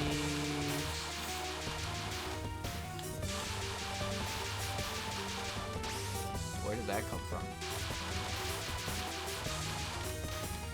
Alice? Almost dead. There you Holy go. Jesus. Jack, could you imagine if that health bar drained as fast as the actual spell cards did with a full health bar? Because of how the cooldown is bugged? That would be pain. I fucked up my movement and I don't want to do this. So, I just got a bomb to get through most of it. And it should take it out. Okay. So yeah, I did do Lost Beast on my own. But like I also had a run that died immediately. Well, I got to the beast, I died to the beast, and I was like, well, that was 45 minutes gone, so that was fun. So I tried one more time, only one more time. I did beat that one, but it's not really, some of the time investment to that game is hard to commit to when you have other things to do, and if you lose, you don't really get anything back for it at all. There's no sense of progress unless you finish a run, which isn't a bad thing, mind you, but it's just... It does kind of suck when you get late into the run, and then, yeah, you get hit by a lot of hee-hee-ha-ha admin damage. It's a good term for That's how I felt. You know what happened to me? I was trying to... so, chat, I'm trying to beat characters that aren't Azazel because I need to unlock the Polaroid and the negative, and I was doing an Eve run, and I got to It Lives with less health than I would have had because, you know, I kept getting hit by things because I suck at late game. And then I was like, okay, it's fine. I have a 1-up. I might be able to salvage this. Then I found out the 1-up takes you out of the boss room. Which 1-up was it? The green one. Oh, I didn't know that one takes you out of the boss room. It took me out of It Lives, so I had to try to refight that thing with one red heart. Spoiler alert, I died. There are some respawn items that bring you back in the room. Mm. That's why I was kind of surprised. I was like, I thought I should have spawned back in there. I thought that was one of them, though. I don't know. I fucked up where I was supposed to stand. All 1-ups except for Lazarus' Rags and the Soul of Laz take you out of the room. Soul of Laz is a good one, then. Maybe Missing Poster, but I don't know. Well, no one wants to pick up the Missing Poster. Because no one wants to be the lost. The thing is you gotta think about the unlocks involved in it as well. These characters probably have good unlocks for how unfun they are. Doesn't Inner Child also spawn you in the same room? Chat? I don't know. I don't have that item because it's Ultra Greed unlock Of course. for Jacob and Esau. But it spawns you as like it respawns you as a small version of yourself with like half a heart. I'm pretty sure that's a room one. I think it respawns in the same room. Missing poster spawns you outside the room. Keeps you during the beast fight. Well, The beast fight will always respawn you. Yeah, like I had 9 lives in there, so I did not get worked out. I don't know. I got it once during a good run and wasn't gonna try. Fair enough. Gotta consult the wiki on that. What item is it? Inner Child. Inner Child. Alright, The only thing I read about that item is that it replaces the Red Closet character once you unlock the tainted version. Oh. So like, you know how when I open the crack key, I get tainted whoever. And if you open it again, oh, Lily, why? If you open it again a second time, it's just like nothing basically. But it'll be that item constantly. Okay, well. Gives Isaac an extra life. Upon death, Isaac respawns in the current room with half a heart left, a massive size down, and plus 0.2 in speed.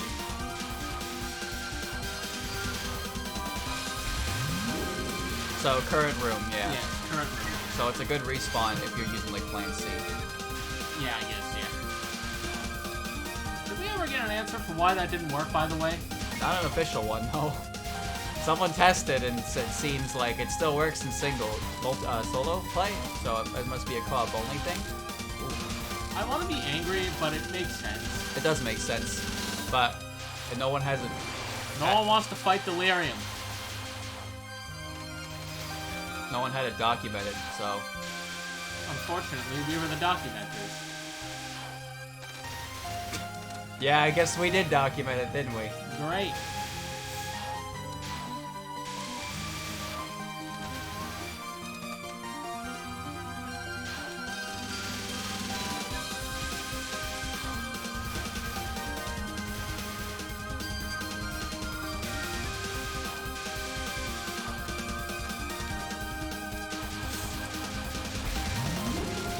Every now and then I think about the SpongeBob episode Dungeons and Dragons and the fact that the gatekeeper almost offed himself over a bad medieval time. Right, this way it.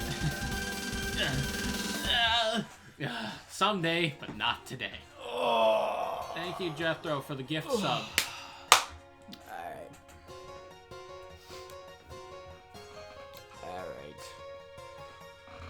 Alright. Hello. Iframe fuckery, maybe, but I can't consistently replicate it. It seems Delirium and sometimes decides that he isn't gonna die. Yeah, cool boss. Really cool boss. I want to see if I can find that run again. That just appeared in my recommended out of nowhere, where they went to Delirium and killed him in like 15 seconds. Yeah, you can do that if your run is that good. Yeah, I don't know exactly what he had, but he had flame tears, and he just kind of kept burning him. And it did a lot. It added up quickly.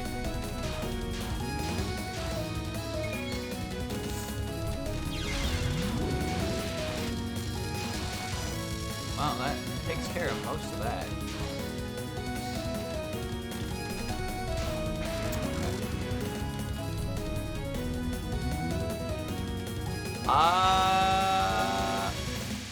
Uh-oh. I think I'm going to have to fight Lunasa. He'll be fine. Well, now you can go wherever you want. I really thought I was okay there, but bottom of the screen was not bottom of the screen did not put my hitbox at the bottom of the screen, is what I'm trying to say. I ate shit for that. So that was lacking awareness on my part.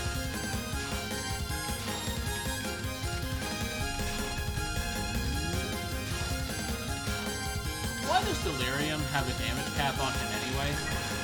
He's not the only boss like that. But why is that a thing? Because some bosses were too easy, so Edmund decided that boss armor. So who else has boss armor? Hush. Mega Satan does now as well. Oh, neat. I believe Mother does. Ultra Greed Like does... the corpse mother? Yeah. Okay. Her name was Mother. Like, Okay. there's Mom and Mother. Mom's heart, it lives, and Mother. Gotcha. It was called The Witness in Anti-Birth, but they changed its name to Mother. The Witness to what? It's dead. Well, it's got a different name. A different ending as well. Was it more or less fucked up? Well, she died, so it's pretty fucked up. Alright then. Cool. Which sister is the easiest and why is it Lyrica? Don't ask me, I don't fight Lyrica. Lyrica is the easiest. Oh god damn it. Because her non is as simple as tapping out of the way. And as you saw for her spell card, it's just about getting in front of one wave of bullets, getting between the other two, and then exiting out the end of it. The only thing that's scary about the spell card is if you're hugging the bottom of the screen. It's basically a deterrent to hugging bottom of the screen strats, but if you don't do that, it really isn't that scary. And I say this as someone who is a chronic screen hugger. I don't really like Merlin's, but I don't really know it. And Lunasis, Lunasis spell card is Reimu, I don't like because it requires you to be in the center of her, and it's constantly aimed at you. Whereas Lyrica moves around so you can stay under her, but her the actual amount of dodging you have to do isn't very high. Merlin's nons after the Squiggle Ghosts aren't that bad. Spell card sucks though, because that has Squiggle Ghosts again. So, you know, I'm pretty sure, like, you know, it might vary depending on character, shot type you play, but at least for Reimu B, I think I'd rather fight Lyrica than both of them, but I think I'd rather fight Merlin than Lunasa. And this is, of course, assuming... This is only applying to the second half of the fight, because you can't avoid the first non that they have. If I can avoid fighting Squiggly Ghosts, I would absolutely avoid fighting Squiggly Ghosts. There's nothing you can do about that part, so I don't even take it into account. I am hit. I am dead. Like, you can't avoid fighting Lunasa non 1 and 2. And I don't like Lunasa's second non at all. So, I have to fight it though. I only get the choice of the second round. The stage is really short. Or maybe that's just because it's not stage 4. That's how I feel about... I feel like stage 2 got shorter when we started doing Lunatic. I don't know why. Oh, I'm dead. I didn't get anything for that. Alright.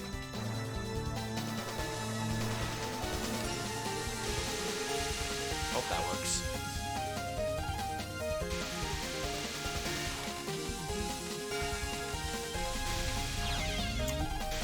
Can't say. Those are some good Yu-Gi-Oh! The Touhou, not the Yu-Gi-Oh! Can't say I expected that to be the thing that hits me. I'm not as scared of that as I used to be, but it's usually the part that happens after it that kills me. Dylan forgot. Dylan forgot? Dylan forgot. Dylan did indeed forget. Streamer forgot what was happening.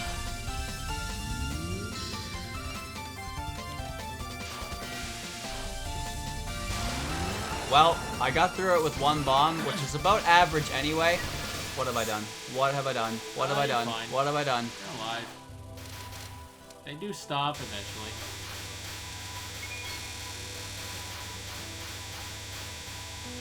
I am gonna dodge it. Plog! Alright. Alright, Yomo. Fire your blast.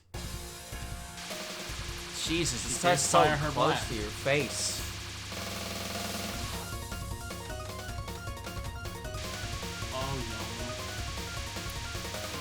Oh, Yomo.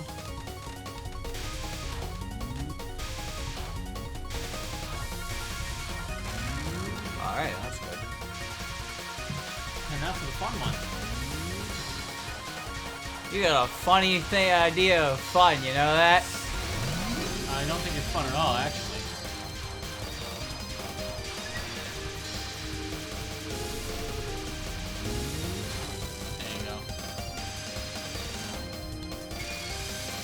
I hate when she moves that far with this one. Because I'm like, I'm not even sure how I'm beating this one to begin with how little I seem to be able to move during it.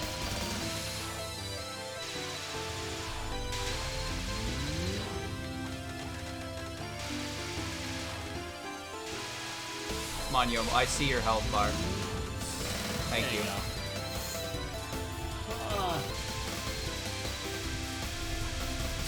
Kind of biased towards you right now because Lost Work, but I see those patterns again, and a certain form of primal annoyance rises up again. That's how it be sometimes, chat. You love a character, but then when you think about fighting them in their game, you're just like, no, thank you.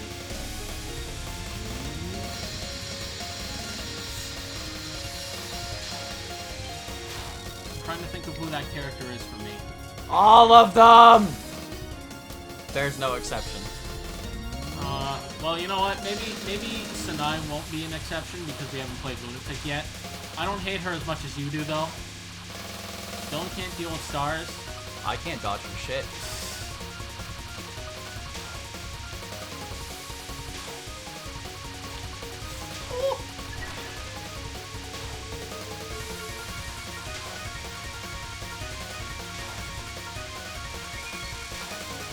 Close, but at least you have the border.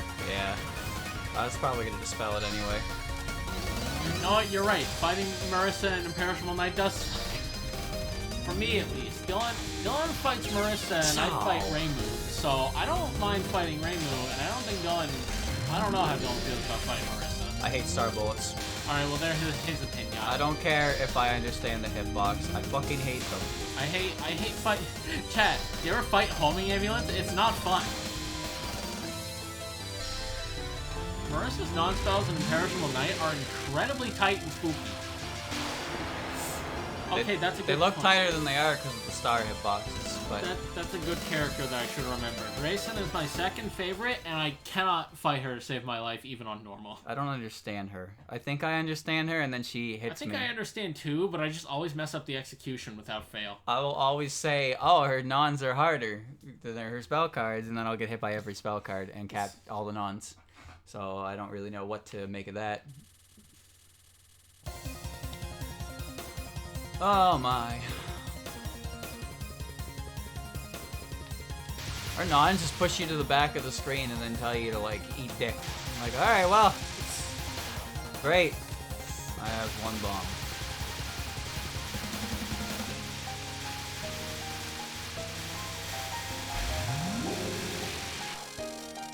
Good. Thanks for the border. Alright.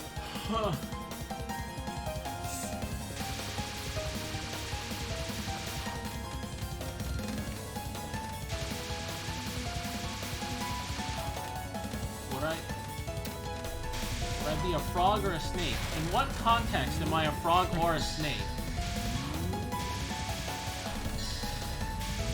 If you're asking me if I prefer Kaneko or Suiko, the answer is Suiko. So in that context, I am a frog. On all levels except physical, I am a frog. She's not a frog either, though. Ribbit.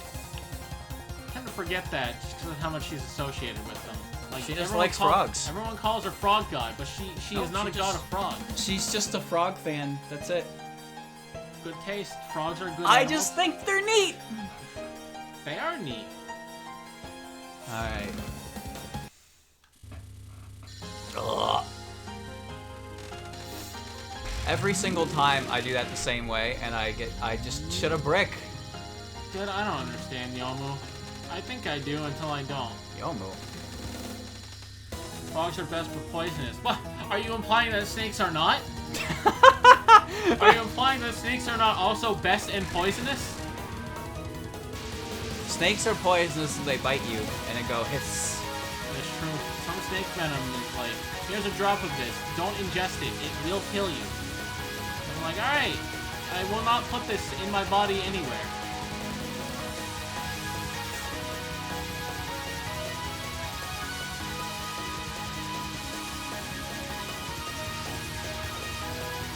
Greed, greed, greed, greed! Okay, you're right. They're not poisonous, they're venomous. There you go. Alright, yeah, whatever. Fucking potato, tomato. Fucking magma me, why don't you? Lava, magma. Magma, lava.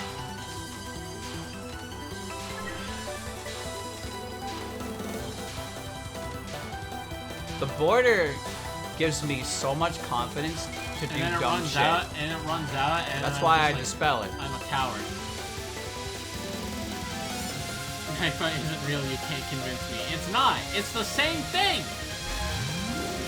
I don't know who decided that substance should be called a different thing based on where it is, but I hate them.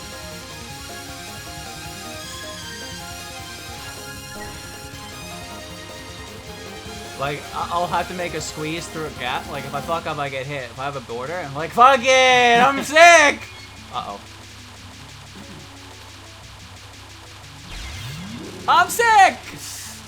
Death bombing's pretty sick.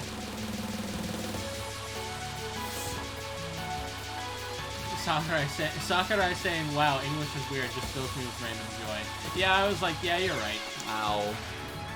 Not even fun. Butterfly destruction. I hate this one. I Yeah. capped it once and was like, you know what? I'm good. I don't even know how I capped it. I don't know how I moved.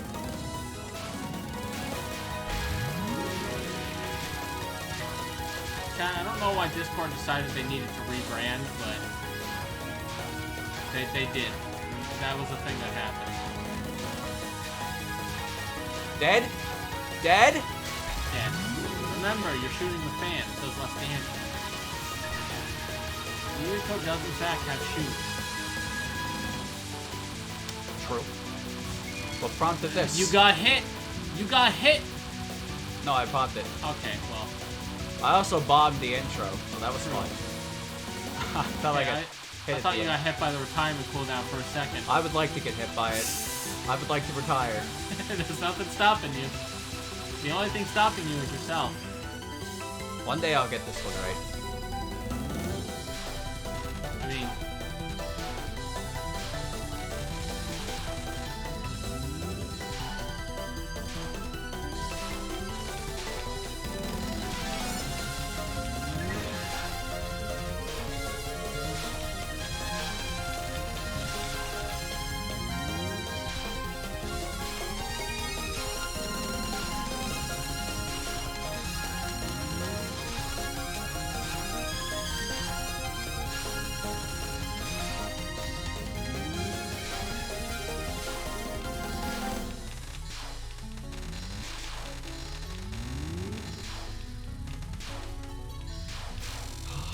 Okay, I think the difference between meteor and meteorite is like size or something. I think. I actually don't remember. You know what? Yeah, meteors just have a bigger hitbox than meteorites. Aha. Okay. I mean, am I wrong? I'll allow it. Ah. That's not good. No.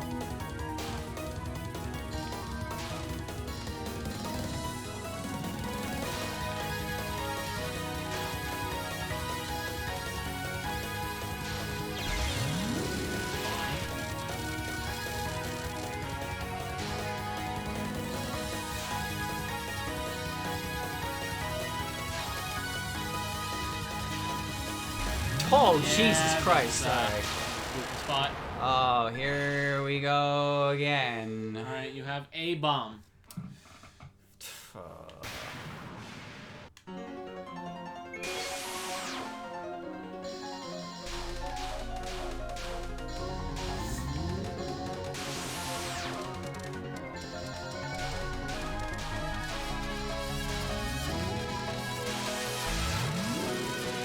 Got the cojones, you might be able to pop an extra life.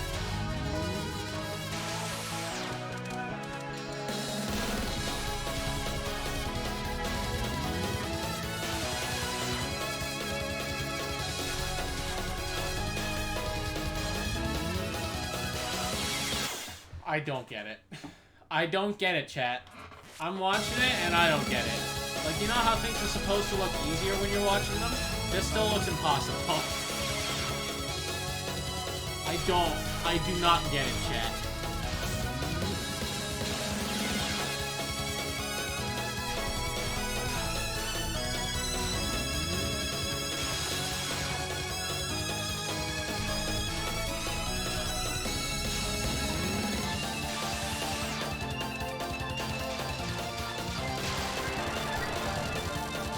Fuck.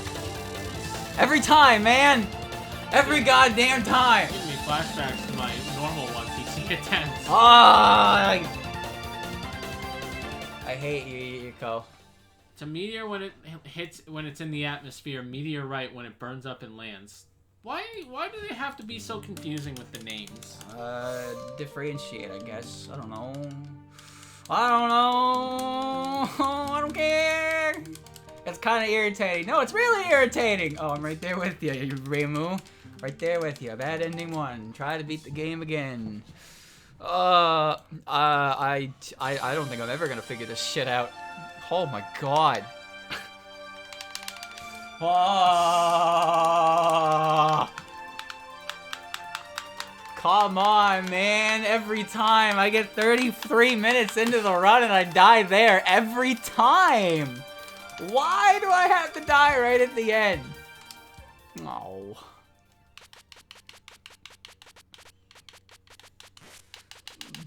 But Butterfee. Yeah.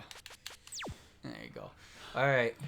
I'm gonna try some extra stuff for a little bit. Why not?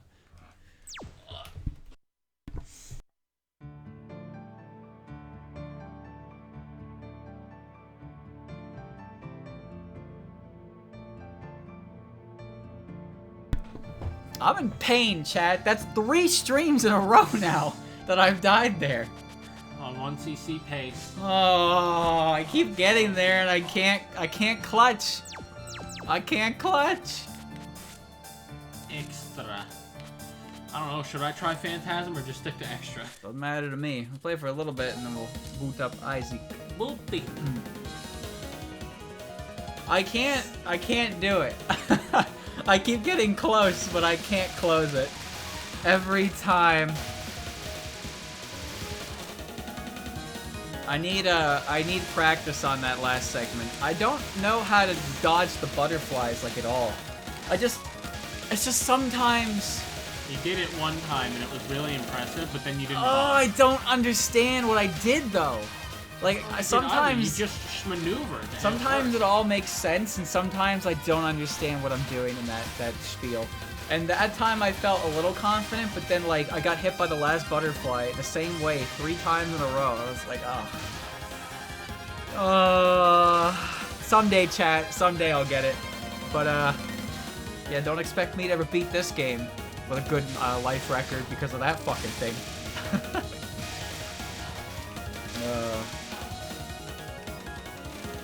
I need to practice Yomu's stage. Oh, I was not in the right spot for those. To be honest, I don't know how much I need to actually practice Yomu now because I kind of just bomb her shit, and I know what I'm supposed to do, I just can't do it.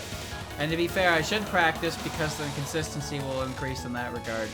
But, it seems to me like most of my issues fall with when I reach Iyako and then she memes on me because I keep getting to the last spell card with no lives. Chat, that cooldown used to scare me, and now it just kind of doesn't. I don't know why. The only reason I went back to the bottom there was because I did the bottom dodging stuff in normal and hard mode because I didn't know any other way. Thank God. But the last 2 tries that I got into Iyako, I tried to dodge higher up. I'm not sure how high up I'm allowed to go, and I've never practiced it. Obviously, I should practice it. But I've been going at it at a pace from stage 1, and I'm only at stage 5. Of course, that does not mean at all that I am capable of finishing those stages off with no issue, because some of the shit that happens in those stages is still really fucking difficult to do. This game is hard. It may not be as random as EOSD, Shit. but some of the patterns are definitely tighter as a result. She was supposed to have died by that point, chat. That wasn't part of the script. Yeah, I know, Ghost also went to the bottom of the screen, and the commentators are like, don't go to the bottom of the screen, it's scary as shit. And then they went to the bottom of the screen. Don't go to the bottom of the screen. You have to dodge twice as many bullets. Those butterflies are fucking weird. I hate them. But that's just, I only did it that time because that was the way I was comfortable with. And the last time I went high up the screen, the first time I went up the screen, I got to the 20-second mark before I got hit. Second time I got hit at 40. Oh, Carl. have any lives. No, I don't. I've been watching. EOSD was 3 streams. I think. That sounds right. I played really well in the early stages. And I was able to bomb spam Remy. I had practice up to stage 6 though, which is good because again, I didn't have a bomb spammed her because I couldn't actually do any of her stuff. Ugh. Practice has been a little bit shaky, yes. Sorry. I should have practiced yesterday, but I really wanted to finish my video. Which I did. That's done. You did do that. That's uploaded now, so you can go watch that if you want. That's what I spent the first half of April doing. And then after that I had to edit it, and it was a very slow process. Very, very slow process. Almost a 2-month span of upload drought. Just cause I knew I had to actually do all the editing and shit, but the gameplay part was so frustrating that like, on top of having to edit it as well, it's like, oh. So I slowed it down. But that's also because there's a lot of games that came out around this time that I wanted to play. Repetence has taken up a lot of my free time. I haven't played Snap in a while because I'm currently dealing with content overload from it. I just don't know what I want to do. That's the thing. I feel like it's like I don't know things, and it's like my lack of knowledge compared to the original makes me feel like a wiener. Yep. I think the game is phenomenal with the amount of content it has in there, but I'm so overwhelmed by it, and I haven't found a good time to like sit down and really play it again. Shit. I've been playing Repetence, I've been practicing, and I have to do editing on top of that. Like, there's a lot of things. There's a lot of things I want to do on my downtime when I'm not streaming. So, things just don't happen as fast as they should. I'm hoping the next video won't be as bad, but who knows. I'll get working on that later. Right now, I don't want to think about editing. What was harder, EOSD Lunatic or No Grays? No Grays took more time, if you can believe it. I even spent more time practicing No Grays. Stupid, right? But the thing is, in Lunatic, there's a lot of bullets to dodge. But in easy mode, I can't even graze them. And let me tell you, some of the bullets that grazed me in that run, when I actually got to stop the footage and look at the frame I grazed them, was absolute horseshit. Yeah, they look really far away in some of that footage. It was so bullshit. Charming C. Johnson, good luck. Charming C. You're Johnson. Yep. Good RNG! Don't be at the bottom of the screen. Gotta be higher up. Oh, you see, it's RNG! You should have went left for that one. Oh, should I have Mr. Hindsight? Yeah. You crashed into the wall, and then they converged, and the other wall opened up. So you were dead. There was a big old space you could have Well, thank you, Twitch chat. I'll keep that in mind next time. No problem, smiley face.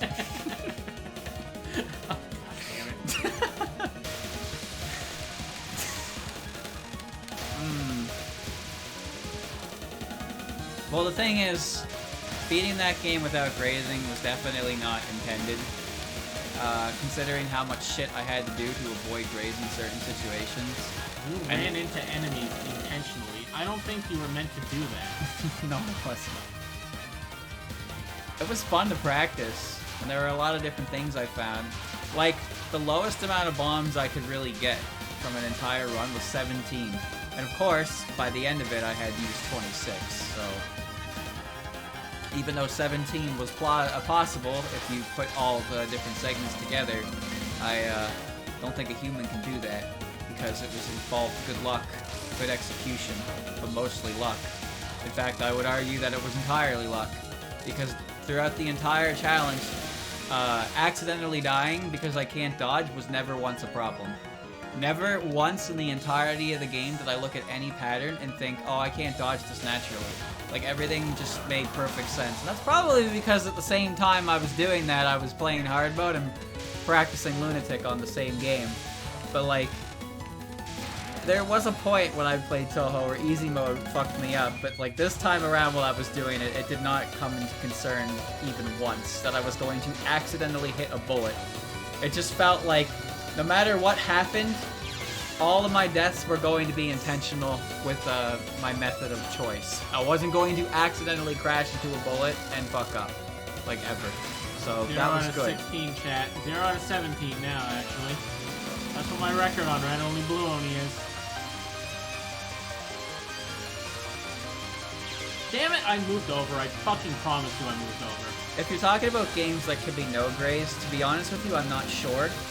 I do know, however, that by technicality, Mountain of Faith is one of them, because Mountain of Faith does not count your grays at all anywhere. So, Yeah, no. that game will give you a no grays run just by beating it, because it doesn't count it. Doesn't count it either. There's another one. I don't think it's possible to do it in PCB because the timeout spell, it's 45 seconds long. Because there's no way to crash into Yuko's spirit, and you don't have enough bombs to get through it. And it's always going to give you a pattern that you have to grace. So the most you can do is mitigate it, but you can't avoid it entirely.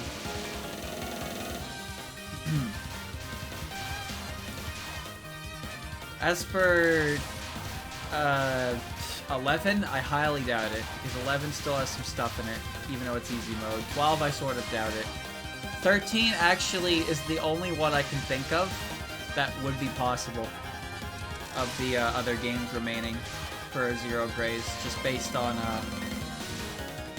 the pattern difficulty. But again, I don't really know, because a big thing in the early games was the adjustable resources. And as you saw, it took literally every 1-up I had and every bomb I had just to succeed in the OSD. There were no extra resources. 4 Sakuya B bombs and a border break can outlast you use spinal without grazing. But Sakuya has a bigger graze box in general, so you have to take into account everything else that she has to do, and if she has enough resources and cherry border to have, like, be able to do that when the final end part of the run happens. It's not enough to just be able to get through it. You have to get to it with the right resources. It was a big problem I had when I was figuring out where I needed to use bombs in the USD as well, because there are some instances where you need 2 bombs instantly because you can't crash for a refill. So even though it shouldn't be so hard to use an extra bomb somewhere, refilling becomes a problem. So sure, yeah, Sakuya, if it's theoretically possible for Sakuya Fucking goddamn it. in this situation to do that, then that's great. But then you also have to take into account that Sakuya's graze box is more generous than the other 2 characters as well, which means other patterns earlier on are going to be harder for her to squeeze through, which also might require mandatory bombs, and that could just lead you to not having enough bombs to deal with it. Because again, you cannot die. You cannot die during that timeout to anything but a bullet. So you have to have full bombs. Too much. You have to have full bombs going into it, and usually a border procs right at the start of it, and you won't get that border until like the end, which is usually caused by getting items or by grazing. So, you know, there's a lot more to it than just figuring that out. And trust me, I can say that because as I said, the original intention of the video was to check out all the games and see what I can do. And then just doing EOSD took me about half a month, so I decided that there was no fucking way I was going to touch any other game with this nonsense. Because theory crafting's all well and good, but then practical application rears its ugly head, and you really don't want to look at it, but it grabs your head and turns you and makes you look at the ugly truth. But just because it sounds good doesn't mean it's probable or practical. That's why 17 bombs is possible, but it's not ever going to happen by human hands. I was not supposed to get that yet. Alright, grab all this delicious point item and just go down. Yeah, you're not gonna have remember, the only thing that makes lives important in these games for the specific challenge is for the sole purpose of refreshing your bombs. Because you're not really planning on getting hit otherwise. But if you don't have enough bombs, you can't win.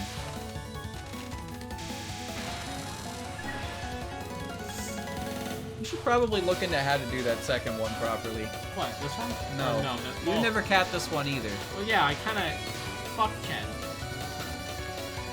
You're going too fast, I think. What the? I can't go any slower. If I Well, go slower, I'm gonna get hit. Andrew, your clear rate is 0 out of 16, and I do believe mine is at least 1 out of 8. Yes, good for you. I mean, I capped this one too. There was a way you had to move.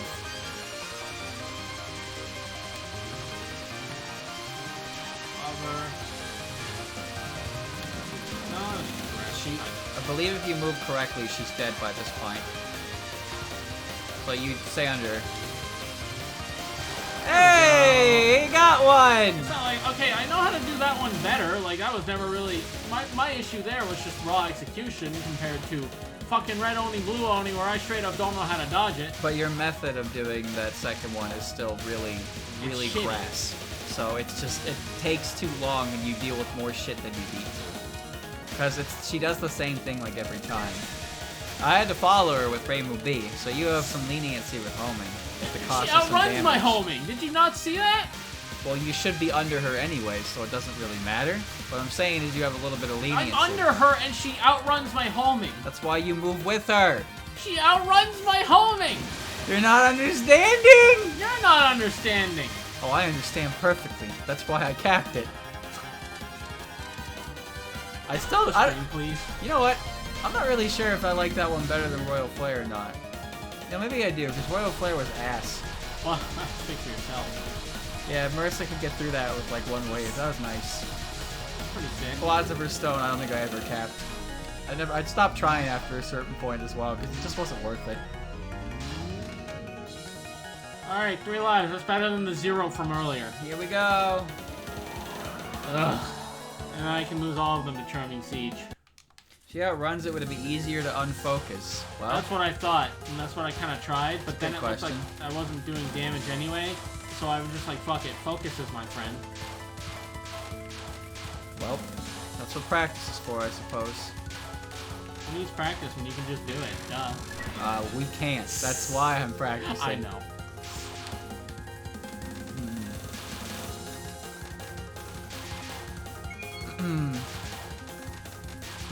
Sakia was never allowed to be a good character again. The end. It was good in 14, shush. True. True. I forgot about her in 14. Her crazy ass shot pipe and bong. Yeah, she was kind of insane. Kind of fucking whack, yeah. I needed to get back in that clearing. You're purple too. We're all purple here. Remember when we would scare this because it scared us? I forgot you got better in 18 as well. Oh yeah, oh yeah. Alright, this one I know how to do, I just keep fucking it up. Go over here. Her damage increased on the demo. Currently, Marissa is the weakest character in that game, which is just, how did that happen? Oh, that was clutch. Okay, and then she'll die before I have to do it again. I think Reimu has to do another set. Or at least Close to it. get close to it, yeah, because she does more damage, but I don't get to be directly under her.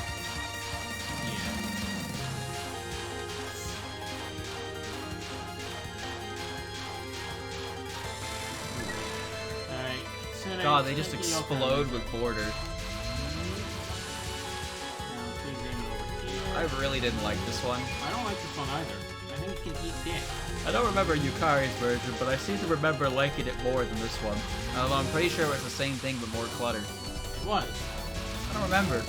I'd have to ask the VOD. I'd check the VOD to see what I Oh, said. sick, a new bomb. Alright, chat, we know what comes next. Tenko? No, Charming Siege. Charming Siege from all sides. Marissa's not going to be until 19. Oh. She'll still be the thumb, the icon. Yeah, she'll be the game icon still, but she won't actually be in the game.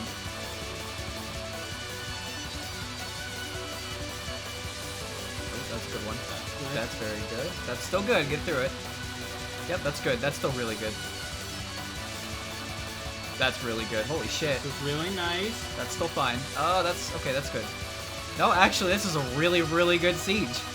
That was well, you know what? I'll take one death. One death is fine. I should probably be POC. Might have been the nicest one Well, she's the ever nicest given one you. was the one I capped. Well, true. True. Alright, I'm gonna clear this now. That doesn't count as a bomb, chat. Shut up. Well, that's why they have no bomb, no border break for LNMs. True. You're not allowed to border break. That's just Tenko illusion. Border breaking counts as a bomb, and getting hit with your border counts as getting hit, so. Yeah, the issue with Marissa is that her main appeal was her movement speed and damage output. And, she doesn't have the damage output anymore. So, now she just has piss poor range. But why would I play piss poor range when I can play better range with better damage? And like, her speed is still better, sure, but going nowhere fast is still going nowhere. I don't know why this one is so much harder than Yukari's. I think it's because of the way she shoots it. Yukari has a different method that allows it to be easier to move around. Maybe, because I remember having an easier time with Yukari's than Ron's. However, Yukari's Shikigami spell card was definitely worse. Oh god, I forgot about Chen. Oh Jesus, I forgot about Chen. That one really fucked you up back in the day. Or sorry, not Chen, Ron. Just the spinning one. Well, they both fucked me up.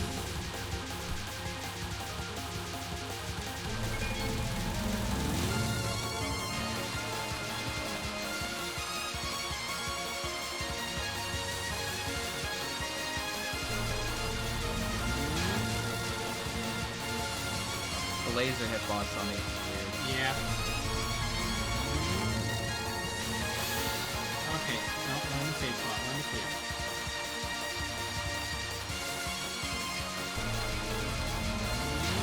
Over here, as far away from that laser as possible. I swear I've been clipped by that before. Yeah. Okay, cool. That was frightening. Right? I don't think the lasers are immediately active when they reform. When I hear the sound, I try to get prepared ahead of time, and then it doesn't work.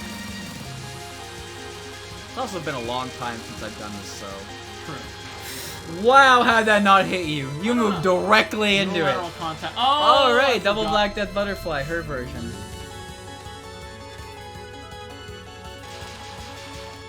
It's alright. It's alright, it's fine. It's not nearly as bad as Yukari's. No. Although it's still not great. She'll probably die before the next wave comes out. Don't say that. Don't say that. She will. She'll do it. She'll fucking do it. Oh god, this was the worst one. Position myself. This one kept hitting me against the wall and I didn't have homing. So she moved away from me. I had to lane change, but the lane changing was super tight like that. Alright, here's Chen. I don't remember how to do this. I don't remember either. I think she's aimed at you when she bounces towards the bottom of the screen, though. So she'll bounce off the wall and then at you. There's like a pattern to it, but I don't remember it. I don't fucking know.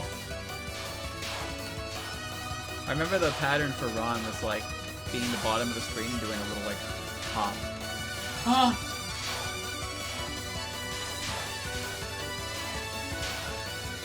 Oh, she was coming. There we go. Alright, cool, that timeout I came Kokuri-san! to. Alright. This is where the run dies, chat, but this will still be nice.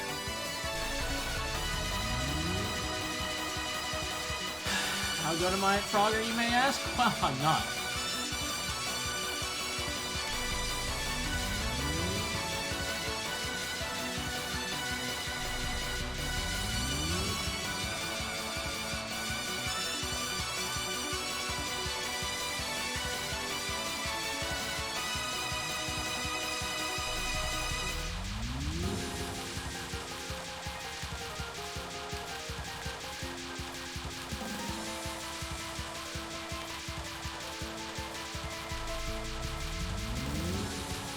Fuck.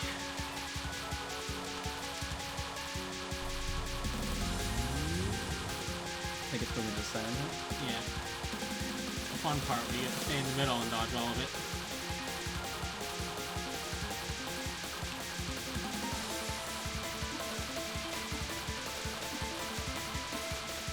Fuck. I can't God, do that that is one, so dude. fucking hard.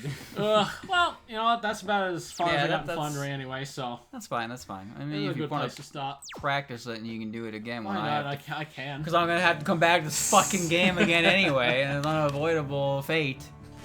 Oh well. So yeah, sorry chat, but I hope you like PCB because it's just never leaving the fucking dashboard, it seems. So Wednesday, practice again. Maybe not maybe I'll just skip to Yuyuko and really practice that final because that final is what's kicking my ass. But I'll do some practice on Wednesday, and oh wait, today's Friday, so practice on Sunday as well. All right, today is Friday. Fuck. So I'll do some practice on Sunday as well, and if I need to, I'll practice on Wednesday. Once we get through PCB, we'll go back to I know some people are waiting for that. I'm waiting for that myself. I have something to set that up to make our controller work better as well, thanks to Gustari. So I'll get that set up when we need to as well. But right now, I really want to get through PCB because the more time I put into practicing it, the better it's going to feel when I'm finally fucking done. Because this game is ridiculous. Game hard. Oh god damn it! It's kicking my ass, and I just want to get through it because I just put so much time into it now, and I have confidence up to the end game, and then oh god. So yeah, we're gonna finish PCB before we go back to Just let me beat this fucking game, please. And I apologize that this is just like this is gonna be the upload for the next 400 or 500 times, but. I think it's better that we stay on the game and actually try to beat it than just moving on. Because if I just keep moving on when I can't beat it, I'm never going to beat another game again. So that's why I'm practicing. I'm practicing so I can at least work towards moving on. But as you can see, it's not as easy as I would like it to be. But of course, if it was easy, it wouldn't be worth doing, right? So I'll keep trying. I'll keep practicing. And eventually... I'll get something that gets to where it needs to be, and then I can throw up in my mouth when I finally beat it. Or I get to the end, and there's 5 seconds left, and I have no bombs, and I have to dodge one wave, and I could very easily just choke a 35-minute run because I fucked up one single button tap, and then I will never, ever forget it. Anyway, Chat won't let you forget. The chat will let me forget. I won't let it forget. Listen. This game is good. I think this game is fine for beginners because its mechanics make sense and its border is very friendly for players because you can take hits and shit. However, that doesn't mean that you can just pick up and play Lunatic because it's quote-unquote easy. Alright? It's all about playing on the easy mode or the normal mode. And again, opinions are opinions. You don't have to agree with mine. I mean, one guy said that UFO was easy and Wily Beast was hard, and I was like, you might got that backwards there. But whatever. Some people find certain aspects to the games easier than I do. That's why it's an opinion. And, not everyone is gonna agree, but, well, I put my video out there with my opinions, not other opinions, so there you go. Anyway, we'll be trying again on Monday. Oh, that's really close. And I'll be practicing on Sunday. We'll see.